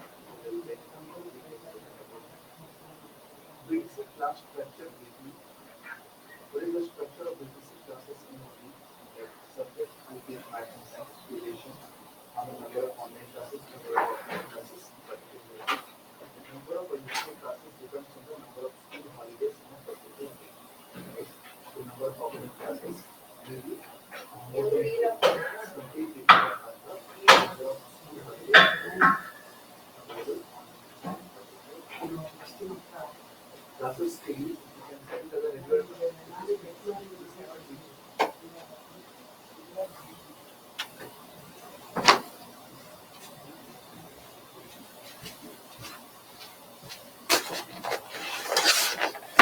Let's start.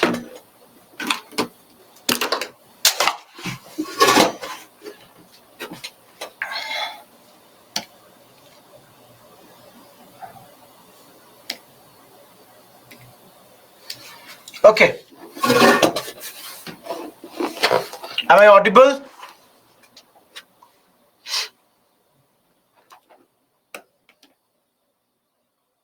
Thank you. Now, please don't mug up this slide. Except one. See here. Before the break, I was telling you that this whole thing we have to study under two headings. Company rule, that was there from 1757 till 1857. And I'm showing you these examples that during the company rule, India suffered from many famines, many scarcities. If you look at 1769-70 famine, please remember this. Bengal, you all can remember, after Buxar, the British had started to rule Bengal. The dual system was going on. At this point of time, 1/3 of the province population, you can see, had been killed at this point because of this famine. Some historians, they say, at this moment, Britishers had established a robber state in this area. They were here only to loot us, nothing else. Robber state, they are looting us at this point of time. Similarly, you can see severe famine in northern India, famine in Madras, famine in northwestern province and Awadh. Guntur, 2 out of 5 lakh people, they died in 33, famine in upper India. Please remember the second line here. This phase, company never ever cared. No attempt as such was done by them to control these famines, to give us any relief at this point of time. Everyone, are you understanding? You don't have to remember every name, every famine year, every place. Just one example. That is this one. And the second one is this, that in this phase, nothing is being done by the Britishers. Come to the crown phase. 1857. We will study this next week when we are doing 1857 revolt. After 1857, the crown came and started to rule over us. Directly, the queen was going to rule at this point of time. Canning was the Governor General. And first time they appointed a committee known as Colonel Bade Smith. He gave his report, looked into this, and gave his own report at this point of time. Please, crown means queen. Crown means directly the rule of the queen came into picture. We will study this next week, that why the EIC rule came to an end and why the rule of the crown came here. Guys, please remember this. Who appointed it? Canning, who was a Governor General from 1856 till 62. First time a commission was appointed. They looked into, why these famines are coming, what relief could be given, all that, but then nothing exactly happened because famines had come earlier also. Famines are coming now also. No steps have been taken. Famines are coming in northern and central India. Again, don't remember these. Don't remember all these. Simply remember Colonel Bade Smith and who appointed it. Am I clear with this? Last thing, very, very important. Please understand. Next slide that I am showing, you have to mug it up. Why? See here. Lytton was the Governor General of India. He was the Governor General from 1876 till 1880. And during his time, you can see, during his time, there came the Great Famine. You all will be amazed to see RC that says this many people died in only 1 year during this famine. All of you, can you see the number? Every one of you who is sitting in this class, can you see this number? 50 lakh people dying in 1 year.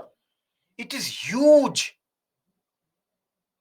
Just imagine. And RC that only says, let me take another number, that if you look at this period of 1850 to 1900, this many people, 2 crore 80 lakh people died in 50 years. All of you, don't you think I was correct when I said that one of the reasons our population did not grow in those days was because of these famines? Every one of you, do you agree with me? Just look at the numbers now. I'm not saying numbers are speaking here. Numbers are telling so many people dying. Just anyone. This shows, if you divide it by 50, on an average, I'm only saying on an average, 5,60,000 people died per year. Now, I don't know. Anyone, if you have calculator, can you tell me if you divide it by 365, how much it comes? Anyone, if you have calculator, just use your mobile, whatever you have, divide 5,60,000. It should come around 15,000. But what is the exact number? Anyone, can you help me here? 5,60,000 divided by, it comes out to be 1,534. Almost every day, this many people died. Please remember, I'll talk about this slide later again, because this famine and the general apathy of the government resulted later into what? It later resulted into the growth of modern nationalism in our country. Because you all will see the government rather than helping us,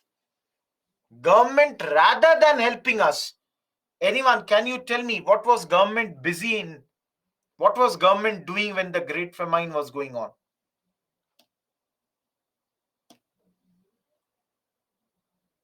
No. You will study that. Don't worry. Guys, I'll tell you later. Right now, I'm only mentioning. Government was busy with Delhi Darbar. When this great famine had come in our country in 1876 to 78, government was busy with Delhi Darbar, and there were reports that money which was there for famine was diverted towards this Delhi Darbar.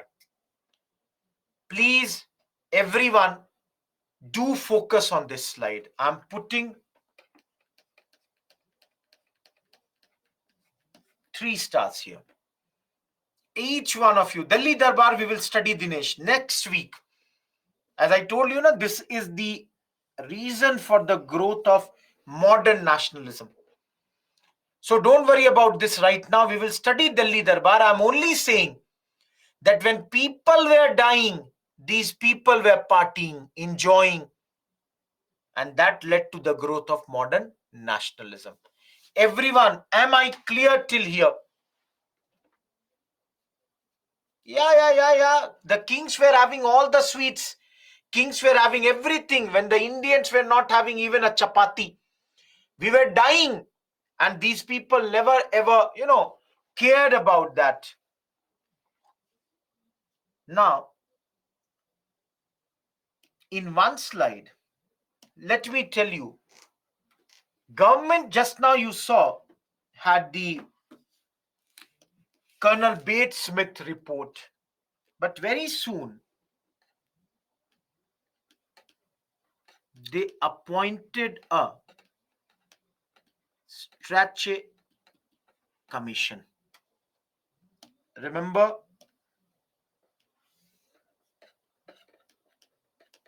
the person name is Richard Strachey. This commission was appointed by Lytton.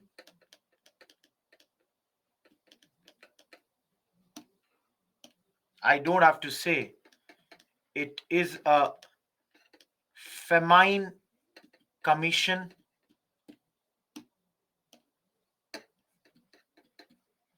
They submitted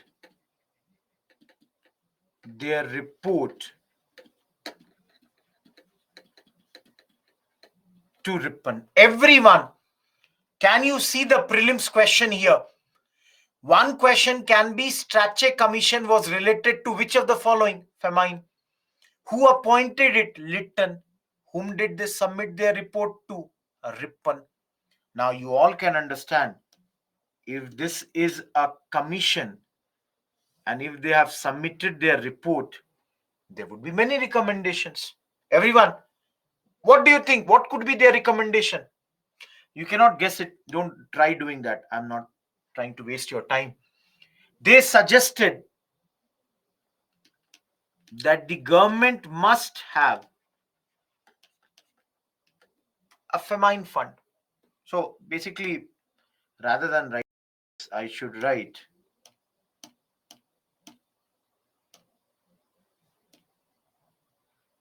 just give me a second. Better it would be, the better point would be, the government accepted their report and was looking for new resources for, please see here, no, not this color, for creation of a famine fund. Everyone, do you get this point? Government is saying that fine enough, in future whenever there would be any famine, for that we need to be prepared. We will create a famine fund. Just now, Yuvraj, in the previous slide, what did I write? See here, Lytton is the Governor General from 1876 to 1880. So it is around this period that this Strachey was appointed, submitted their report around 1883. Am I clear, Yuvraj? So you can see here, around this period, they have formed this thing. Now, I don't have to get into this, but their report's one point was give either raw grain or cooked food or money. So when there is a famine, there must be either of the three. All of you, do you understand? Ya to khana de dijiye. Either give food which is totally cooked, or give them food grain which they will cook, or give them money. Anything must be done so that they will survive it. Who will look into after this? Provincial government. It is provincial government's responsibility that they should, cater to this. So famine relief cost will be borne by whom? Provincial government. Yes, of course, if needed, central assistance too can be. If the states, provinces don't have that sort of money, give them some central assistance. Remember, before, now how many of you understand this word privation?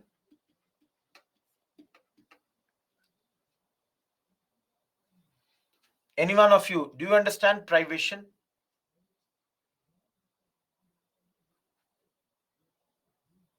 Lakshmi, please look what I have written. Report was submitted to Ripon.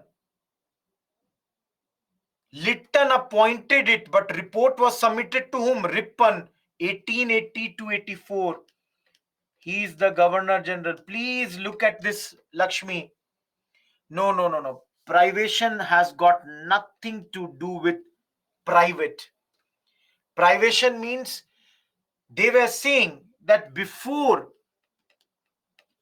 a person totally becomes physically inefficient due to privation, they must be given some form of employment. And they also said, also take care of the cattle. So move them to, let's say, grassy areas if possible. Because this year you survive, next year if you want to survive, it is very crucial that your animals should also survive this year. Last thing, based on this commission's report, a famine code was formulated, and this became the basis for many other provincial famine codes that were made in future.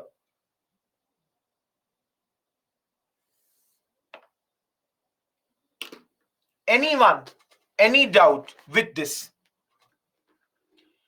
Shubhajit, cattle thing is, please understand, cattle thing is that it is very imperative, very important that you also ensure that cattle survive. If cattle won't survive this year, next year, how will I work in my field if I don't have cattle? So very important that cattle should survive. Anyone What is exact meaning of privation? Can anyone tell me? Anyone, can you tell me what is the exact meaning of privation? Basically, they are saying because there would not be enough food available for a person, there is famine. So slowly and slowly, the capability, the physically, my well-being would be going down. I would not have the same energy. I would not have the same, power in my body. So they are saying before such a case comes, we should definitely ensure that people are given some sort of employment at this point of time. Monica, famine code is basically that tomorrow when there is a famine, what will you do? You should be knowing now that, okay, this is the code. Oh, okay, if this much rainfall has not happened, you start doing this, dig this well, don't take, uh, taxes. So famine code was to be done at this point, and that was prepared, and so many other provincial famine codes were also constructed at this point of time. Everyone, am I clear?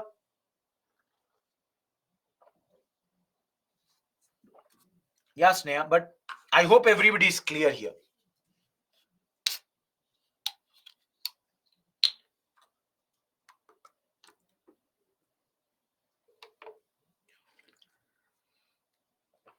Avni, if there is a famine, three ways to help people: give them cooked food, give them your raw grains, or give them money. Either of the three ways help them.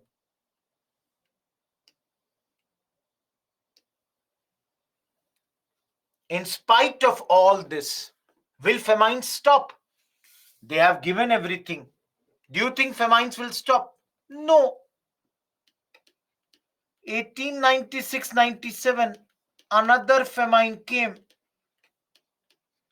and this time Leal Commission was appointed. Same old story. They also gave a lot of, suggestions, but very soon, 1899, this again famine came, and 28, 2 crore 80 lakh people got affected. So even though, these committees are being appointed, last committee also came. There was one McDonnell Commission. It was appointed by Curzon, and they gave the suggestion. Here there is one mistake.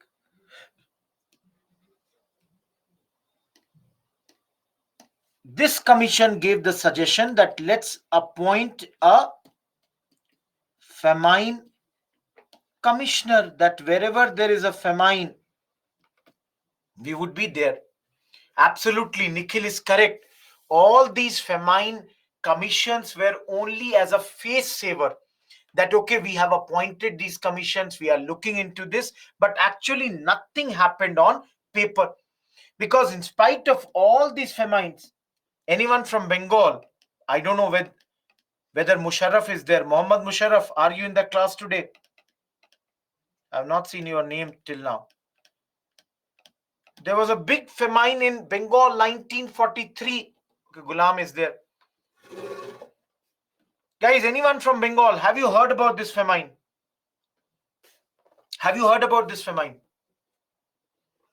If in your family, old, grandparents who might be now in the range of almost 90 years, or if they would have told you the stories, Bengal famine was a very, very big famine in those days.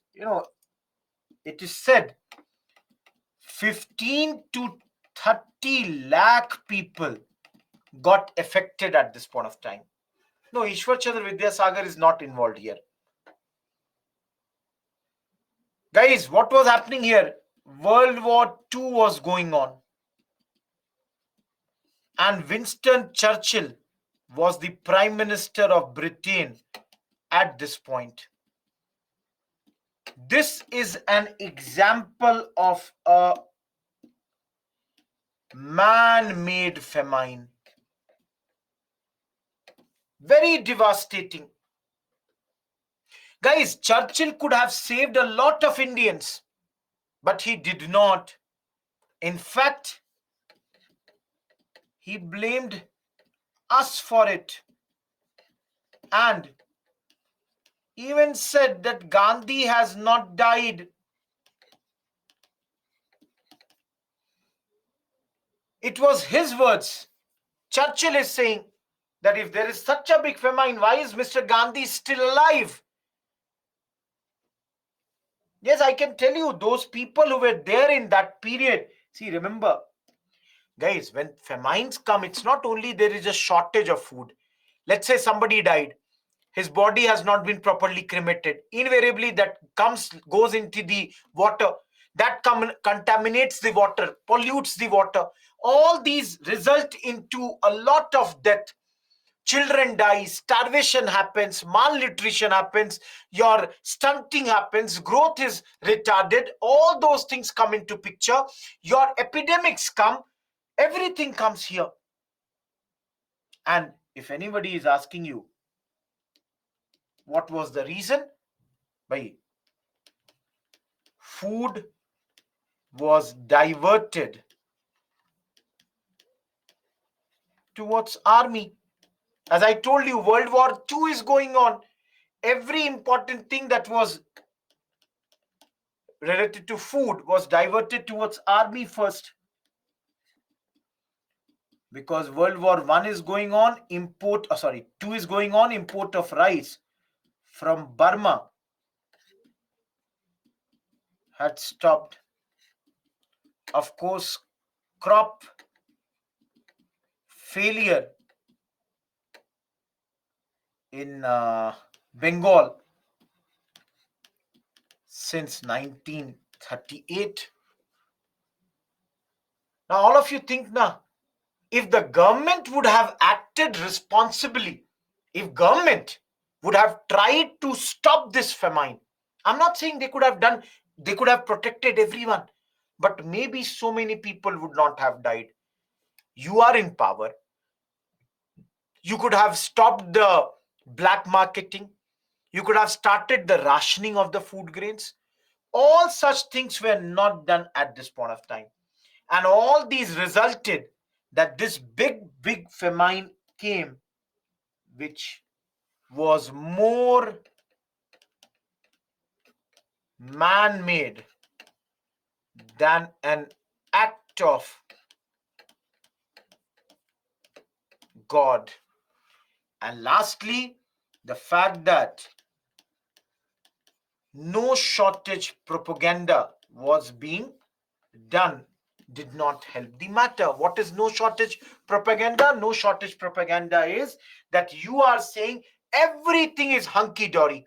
Don't worry, we have enough food grain. Nobody is dying. So such things also made the situation very, very bad at this point of time. Anyone, any query in the chapter of famine? Though at the very beginning I told you maybe not that important for this year. Last year only a full 10 marker mains question has come on this topic. So maybe would not be that important.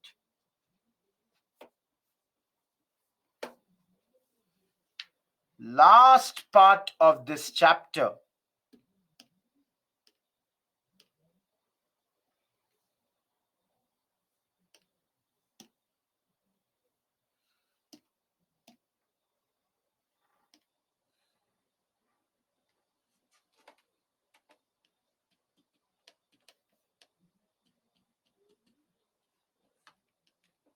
There is a question, Dinesh, why commission was not done as promised? Man, you require money. Plus, you have only promised so that the things are quiet for the time being. Rest we will see later. For the time being, everything is quiet. Anyone, any other query till this point? No one? No query? Chalo, last and very easy topic, civil services. And again, I think more important from prelims perspective. Chances are mostly the questions would come here in your prelims. Now, see.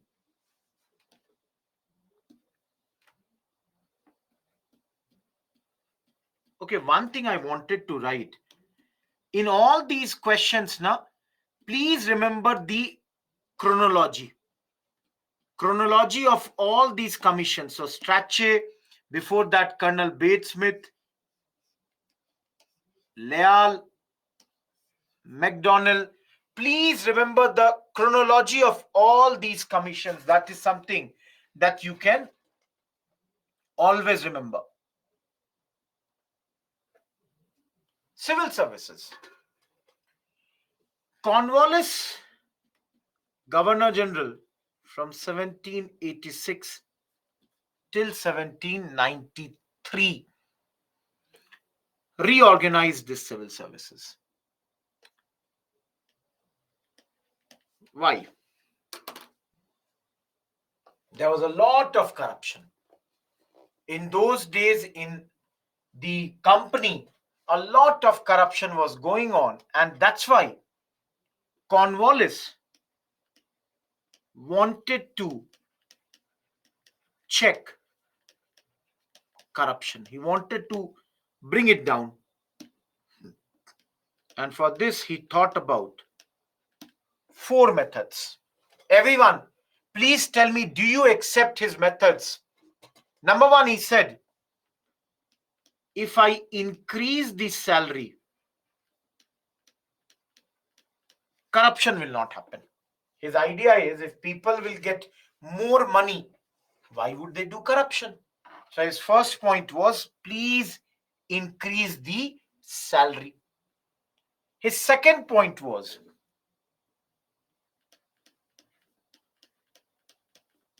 no private trade for companies' servants. His second point was that there should not be any, I would say, private trade at this point of time if you are company's servants. So strict enforcement. And I'll not write no, but I would rather write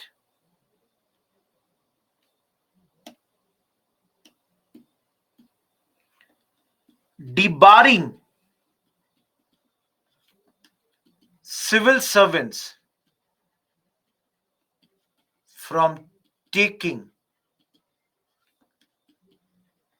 presents,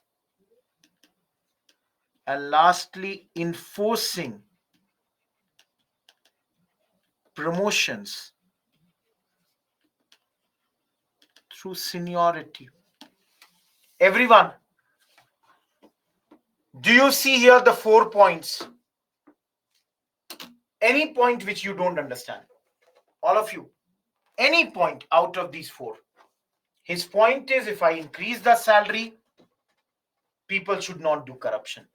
His second point is, if you are working with the company, don't do private trade along with that, because then you might misuse your position. Point number third, guys, tomorrow you became an IAS officer and you are going to get married, and somebody gifted you a very good, necklace or chain, and you started thinking, "Are yeah, this man loves me so much, he respects me so much." Please remember, that man does not respect you. He basically loves your position. He would tomorrow expect from you that you do something illegal or wrong for him, going beyond the rules. Everyone, are you understanding? So even today, there are rules and regulations, what you can accept, what you cannot accept. Last thing, any promotion that would happen at this moment would be only on the basis of seniority. No out of turn, This way also, this would be ensured that there is no corruption done at this point of time. Everyone, am I clear till here? Are these 4 points totally clear to you? Now, do you think Indians will be given these positions?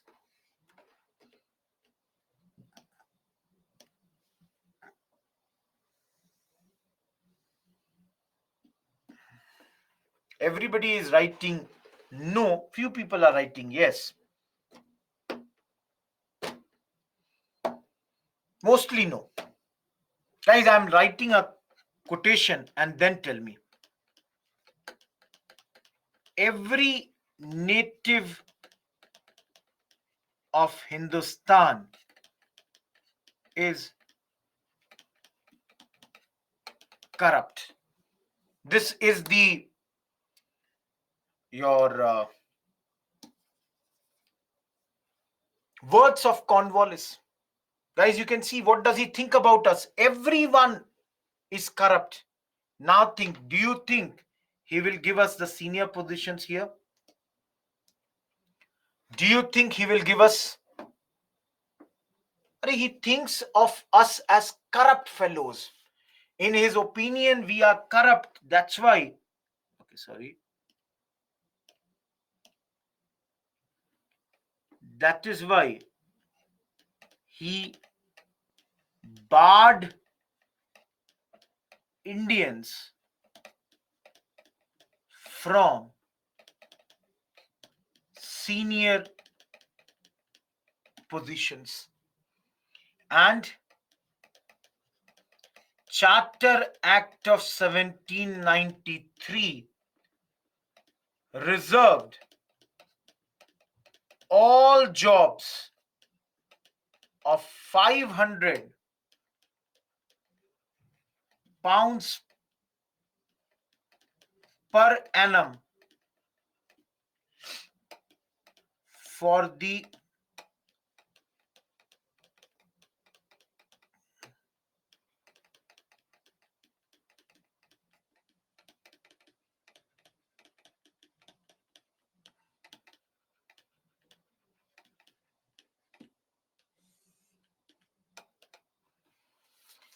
guys, he is saying any job which pays more than 500 pounds that will not be given to Indians.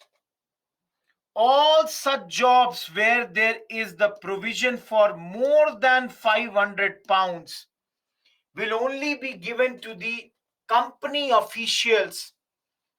Senior positions have been reserved for EIC, East India Company's people. Am I clear, everyone? Dinesh, I'm talking about 1793. Don't jump later. I'm talking about 1793. Covenanted means there were two types of jobs under civil services: covenanted and non-covenanted. Covenanted were the senior positions which were reserved only for the, I would say, the East India Company people. Senior positions, Benita. Now, if you all have any doubt why was the exclusion of Indians, there are three reasons. First, belief that the English could only serve British interest.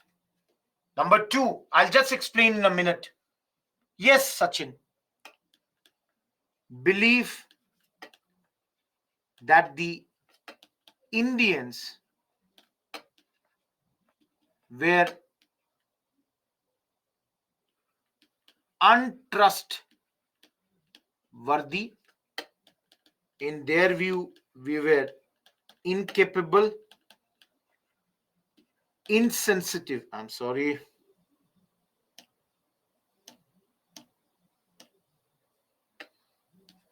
Insensitive to the British interest. And the third, high demand for these jobs amongst Europeans. Everyone, is the 3 point clear? Why are they not giving us these senior positions? One, they feel only the English will be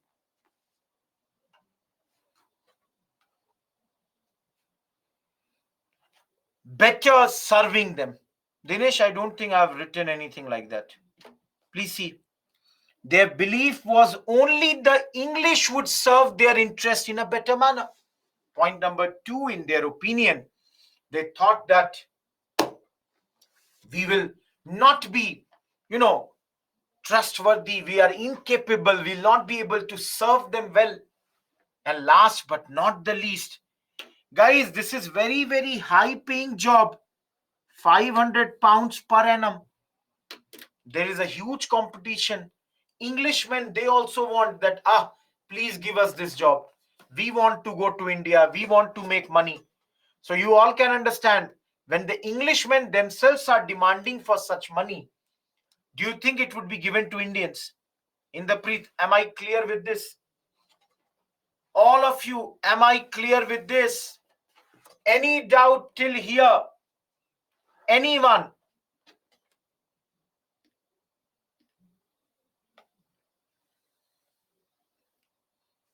If you don't have any doubt, the next line that I'm writing has already been asked in 2020 prelims exam. What is the point? Next Governor General, Wellesley, he was there between 98 till 1805, established a Fort William College. Guys, where is Fort William? All of you have studied last week. Where is Fort William? Kolkata. We have studied it.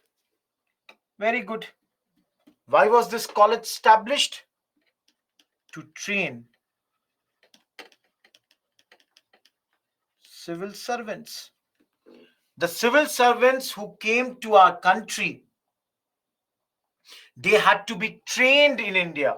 In India, you need to know the language, you need to know the customs, the traditions, the rules, the laws. For that, this college was established.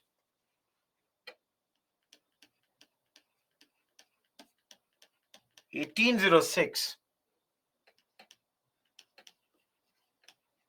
college was closed and shifted to London. Please understand, this college was very soon stopped in India and was shifted from this place. Why? Because they said, if the training only has to be done, why not give the training in London itself and then send the people? We don't have to send these people at this point of time. Everyone, am I clear till here? Any problem till here?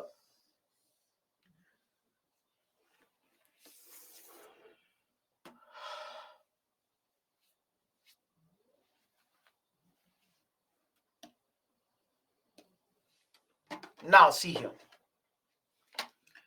Initially, court of directors used to nominate the EIC officials. Benita, around 1800. Guys, let's say Rohit Kumar is a senior officer of East India Company, and Rohit Kumar has the power to nominate East India Company members. Tell me, whom will Rohit Kumar nominate?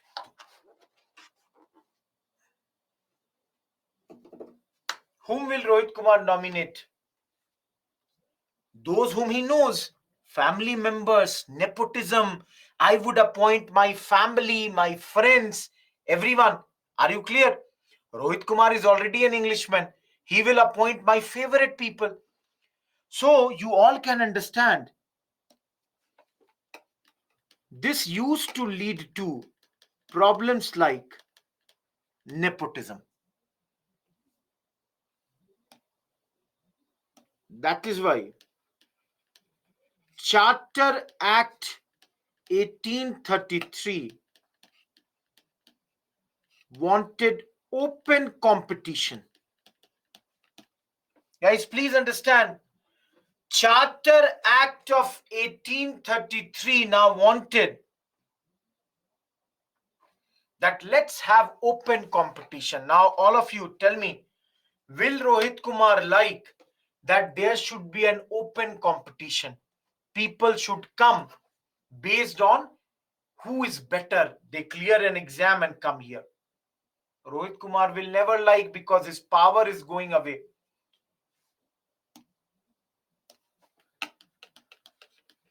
Under pressure, it could not be done. People did not like. They said, no, no, no, no, don't take away our powers. We want to appoint. So, please always look at what UPSC is asking. If they ask, which charter for the first time thought about open competition, the answer will be 1833. Officials, Ananta. But if they ask you, which charter for the first time actually did it, the answer will be Charter Act of 1853 brought open competition. Guys, please remember, this charter only tried, but they failed. And Charter Act of 1853 brought this open competition of the exams. Am I clear? Everyone, am I clear? This open competition has now come.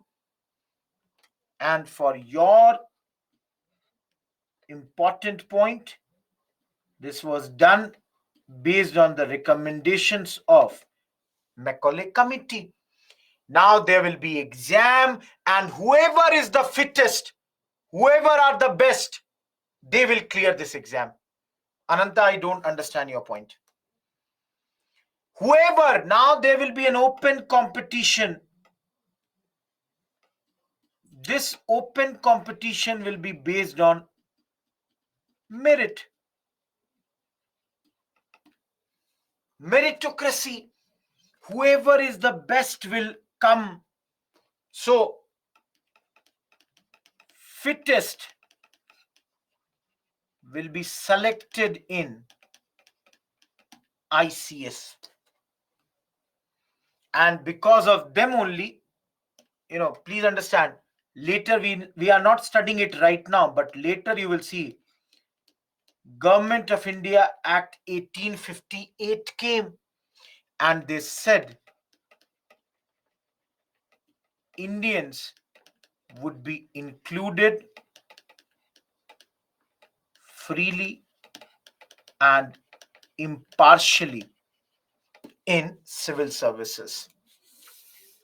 Guys, we have not studied this. We will study it later, but you will see under this act, they said that now we will give Indians position freely and impartially. And that's why very soon they came up with the Indian Civil services. Servants I wrote, sorry.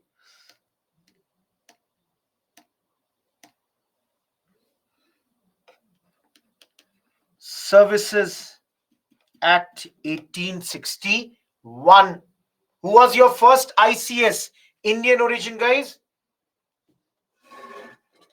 Who is the first ICS Indian origin?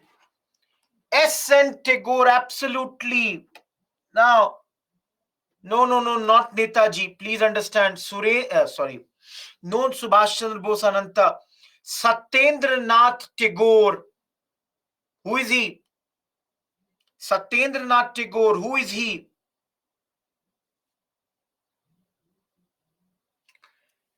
Elder brother of Gurudev Rabindranath Tagore. Guys, why? Understand this point. Rabindranath Tagore came from Thakur family, the illustrious family of Bengal, the greatest family of Bengal, rich family of Bengal. So they could send their son for the best education. Because please see here, you all will now understand what I'm trying to say. See here, you will tell me whether it is easy or not. Exam will only happen in England. Exam will only be conducted in English language. The syllabus of this exam will be classical learning of Greek and Latin. And lastly, 23 would be the age which will become 22, which will become 21, which will become 19. Remember, this is the maximum age. Please remember, if you want to clear civil services in 1878, you had to clear it by the age of 19. Am I clear at this point of time, guys? You tell me, do you think this exam is easy? Can you go to England? Not that easy. Do you know English language? Not that easy. Do you study Greek and Latin every day? No, we study Sanskrit, Arabic. Bhai, clear the exam by the age of 23, 22, 21, 19, almost impossible. Benita, I don't know. That's not important for us. I would not be knowing what would be the retirement age. Different periods, different ages. Dinesh, why would you get traveling allowance? Do government of India gives you when you are going for your exams any allowance? This is the guys maximum. That is, if you want to clear the exam, clear it by this period.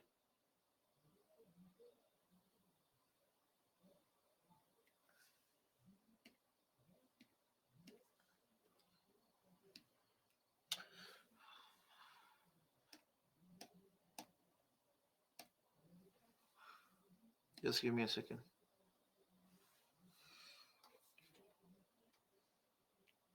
Nikhil, you only tell me. Nikhil is asking what is the use of Greek and Latin when it won't be even useful in India. Tell me, you all have studied. What was the use? What is the use of calculus? What we studied in 11th and 12th? Tell me, all of you. We all studied in 11th, 12th calculus. Those, lines like this. What was the use of that? Alpha, beta. In physics and engineering, some places, some people may say, some people will say no use. Integration, differentiation, that's what Ananya I'm asking. It's all about course curriculum. Not to say anything, but many people have asked me that, sir, why do we study so much history? How will it be useful for me when I become a civil servant? People have asked me. People have said that, sir, do we need to study history to such a great depth that who discovered what? I know, I also give the same answer, to know the culture. But the question is very valid, that does UPSC require such a great depth of each and everything? Why do we need to understand every British official who came to our country in different eras?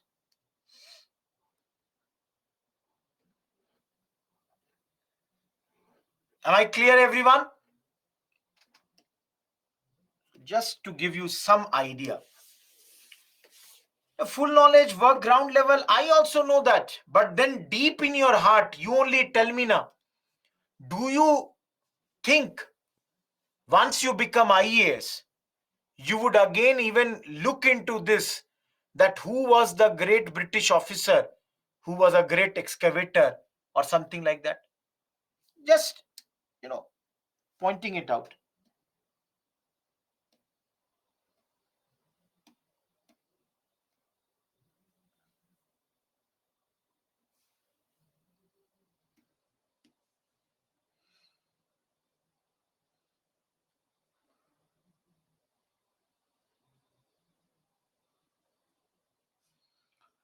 Guys, last part of this, I've already told you.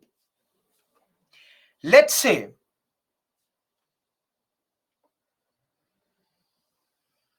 and you all have already told you, Satyendranath Tagore, first Indian to become ICS in 1863. Later there were many. For example, 1869, 4 Indians cleared this exam. And 2 very important name here is Surendranath Banerjee, and yesterday we saw the name of R.C. Dutt.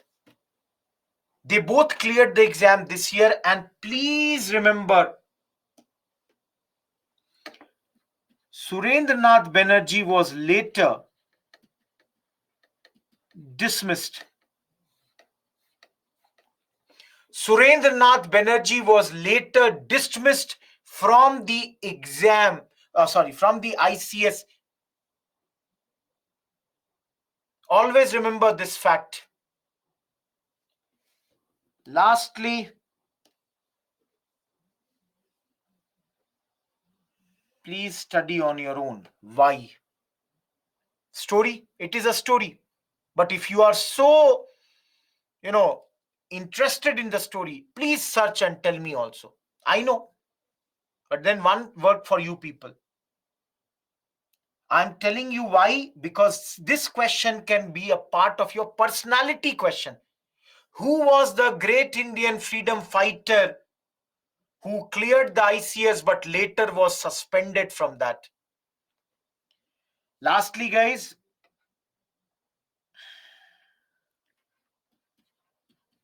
there was something called statutory civil service started by Lytton. Remember, Lytton is a bad man, very, very bad man. Under this, 1/6 of the openings were to be filled by nomination.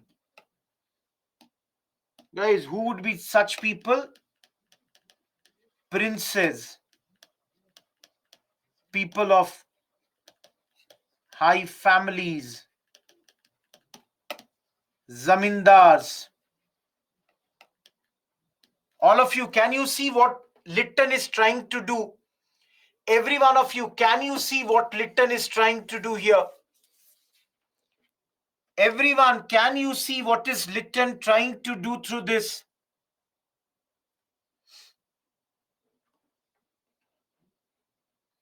Guys, he is trying to give them backdoor entry. He is trying to give them backdoor entry, nepotism. These princes will not clear this exam.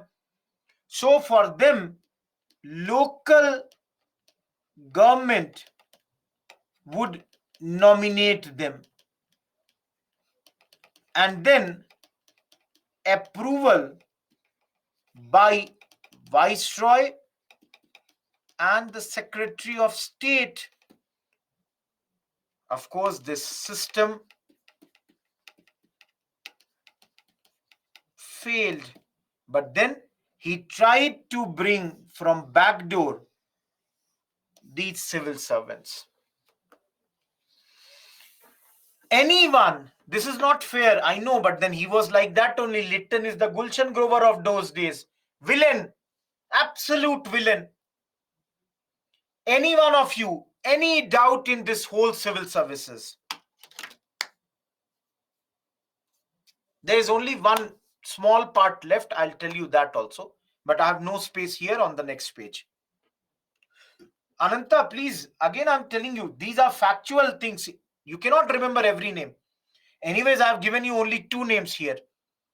In the tablet lecture, I have provided all 4 names. But it's not possible to remember all the names. Find something if you want to know every name. Guys, can you see? I have made the entire notes of civil service in one place. Do you even have to open the slides now? All of you think. Do you even have to do anything? If you want, take the printout of this. Don't even write. Yes, some places, because I'm using not the proper pen, so some places maybe my writing might not be exactly legible. You can write it on your own. Now, Dinesh, I'm saying, see, please understand, those who are asking about the tablet codes, see, the thing is, you can look into the recorded session there, or you can look here. The thing is, in the tablet course, the PPTs are much better. The style is totally different. So we use a total different method over there. Here, we are totally using a different process. Sai Babu, 1866, I don't know what I write. Where are you finding 1866? I have no idea about 1866 that you have written. Last, let me take one more slide. 3 commissions were later appointed. Hutchinson, Islington, Lee. Please understand what can be asked in this 3. 1, their chronological order. Please remember the question. What sort of questions can they ask you? Their chronological order. So, for example, this was appointed in 1886, 1912, 1924.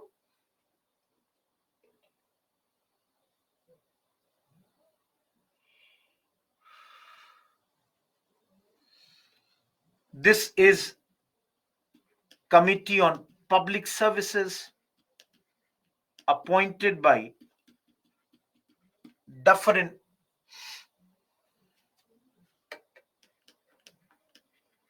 Harding. Reading was the Governor General at this point of time.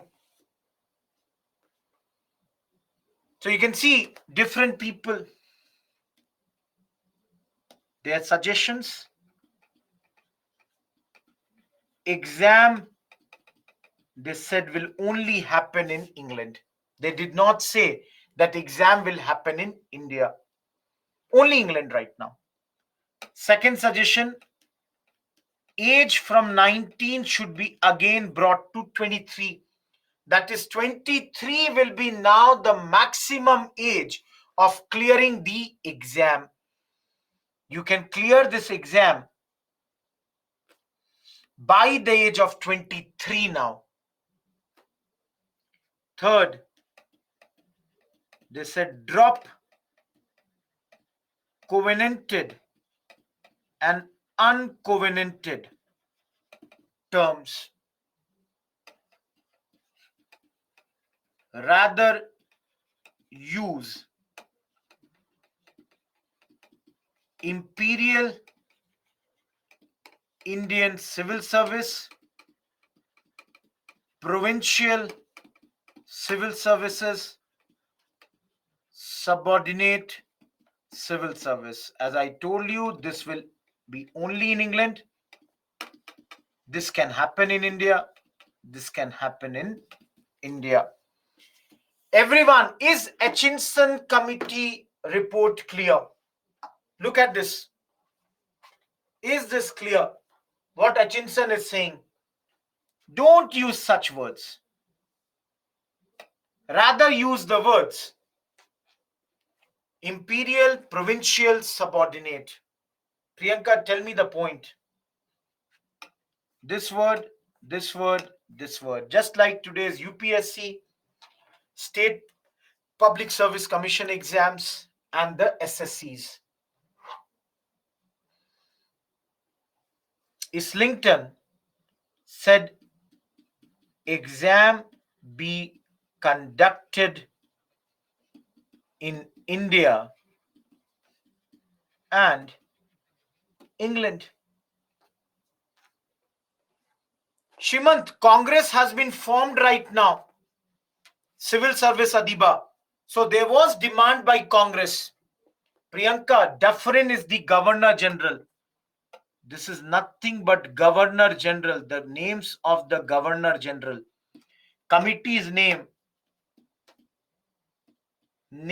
of the committee. So Hutchinson Committee on Public Services, appointed in 1886. Adiba, I hope Civil Services, CS is Civil Services. And this began in 1922. So guys, from 1922, civil services exams were done both in India as well as England. Am I clear? Now both the places this exam will happen.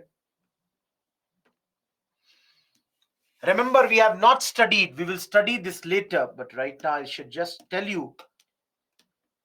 Later, Montfort reforms. Please understand, we have not studied it. They also recommended it. Montfort reforms is Montagu-Chelmsford reforms. Montagu-Chelmsford also recommended it. That let's have, please understand, this will be simultaneous. That is, both the places together conduct this exam. Simultaneous exams would be conducted, both the places. Lastly, they said a public service commission should be done. Government of India Act 1919 also mentioned it, and this was brought by GOI Act 1935. Please understand, these Government of India Act 1919, Government of India Act 1935, such topics we'll study later. So don't worry about this if you are not understanding it. Anyways, GOI Acts will be studied by us later. Am I clear with this? I told you, Dinesh, Montfort you will study later. Montagu-Chelmsford reforms. Government of India Act 1919. That's called your Montagu-Chelmsford. We will study it later. But right now, Lee Committee. Avni. Lee. Lee. Lee Committee. Everyone, am I clear here?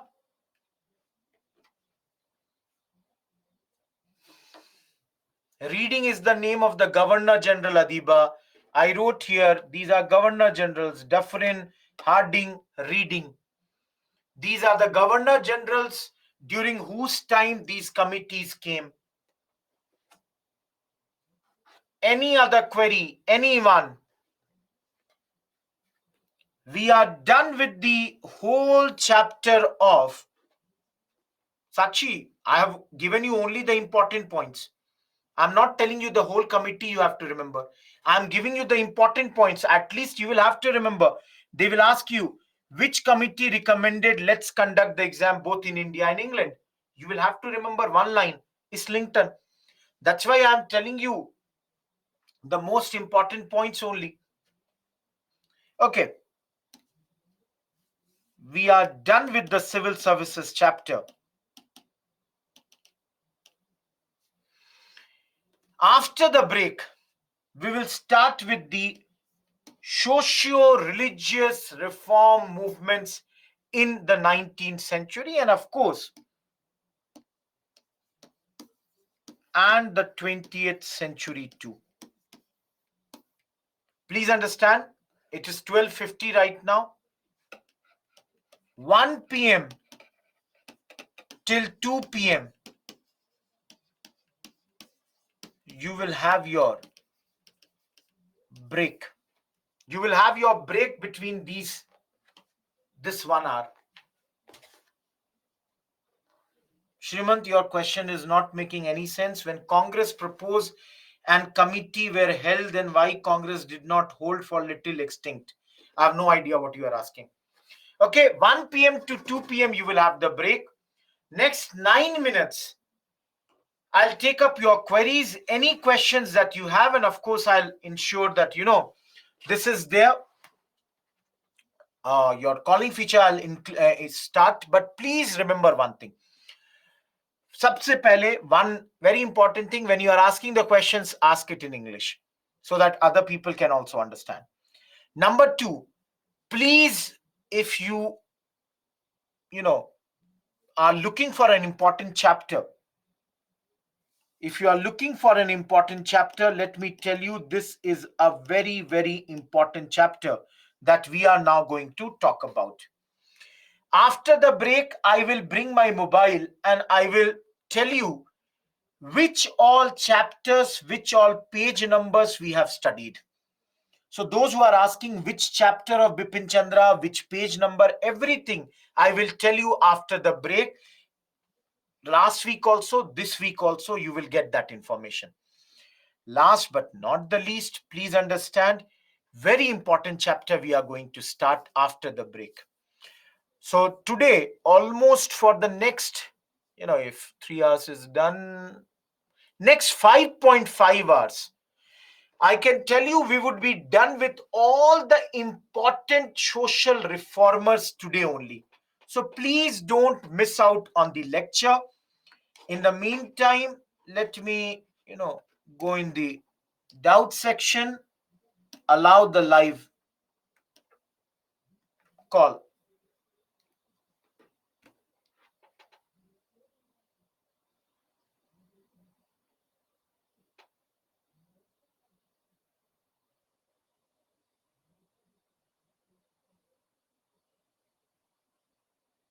Anyone, those who have no calls, go relax. 1 hour, totally relaxed. Cut off. Have your food. Don't think about anything because you need on weekends, you need time. You need to relax. Those who want to listen to the questions of other people, wait for a few minutes. 7 minutes, the break will start. Please, anyone, if you have any query, please ask me. Okay, Sakshi is giving me a call. And Sakshi,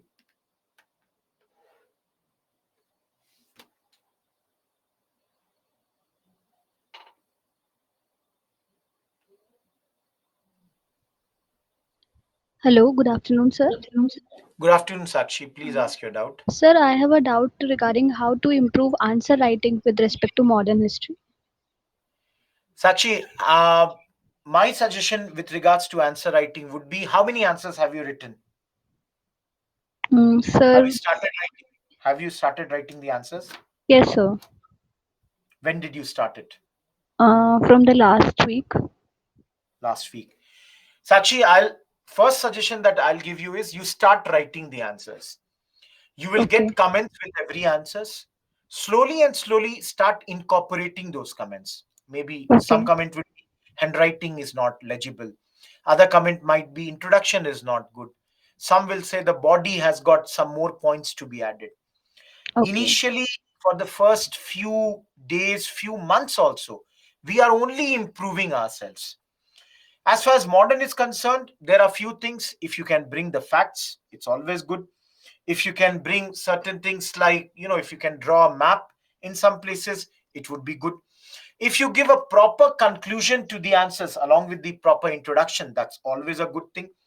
And Sakshi, my last advice to you would be if you go through the PYQ lectures that we have recorded and kept on for the tablet, you will see I have done every question and you will see how that is to be done. Answers. Just see one or two for yourself. Okay, sir. Thank you, Sakshi. Let's take the call of Ajay.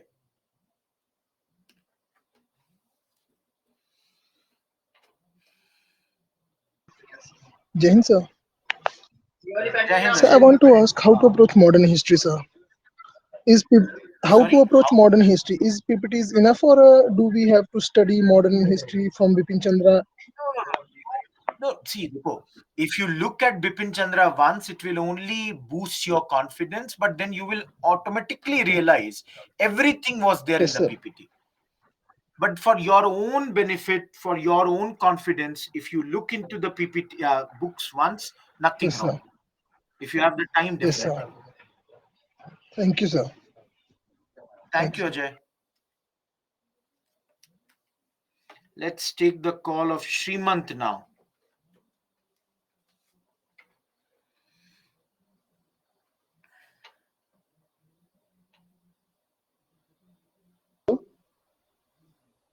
Hello.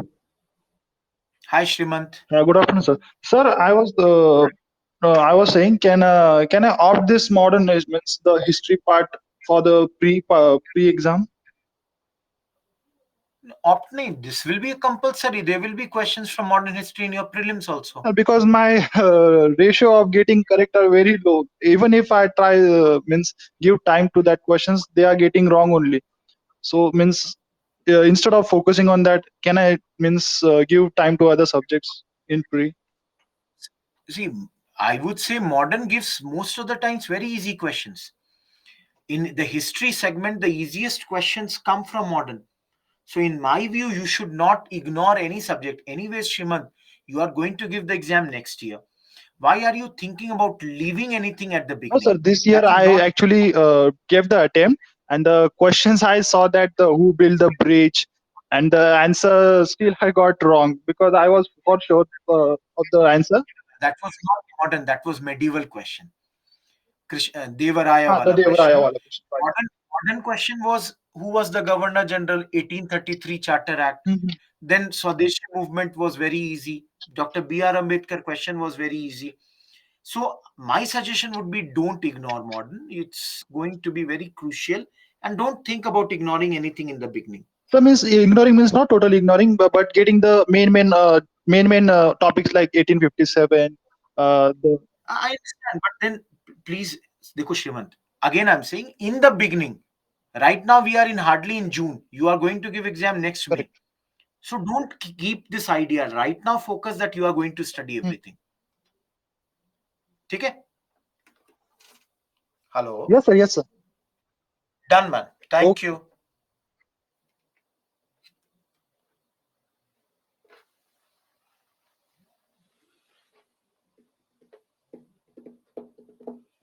I'll go to that slide of the. There's a call from Vishal.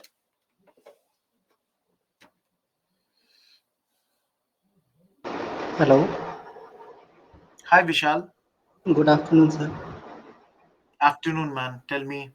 Sir, I have a query regarding first Anglo-Maratha War. Right Tell me.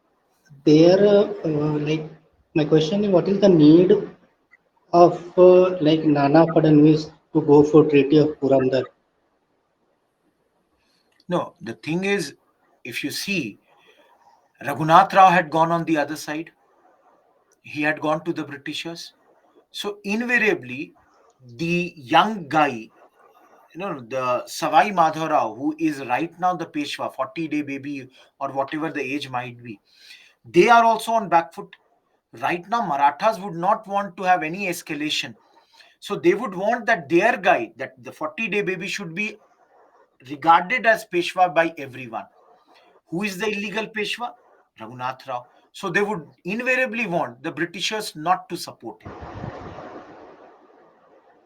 Okay, sir.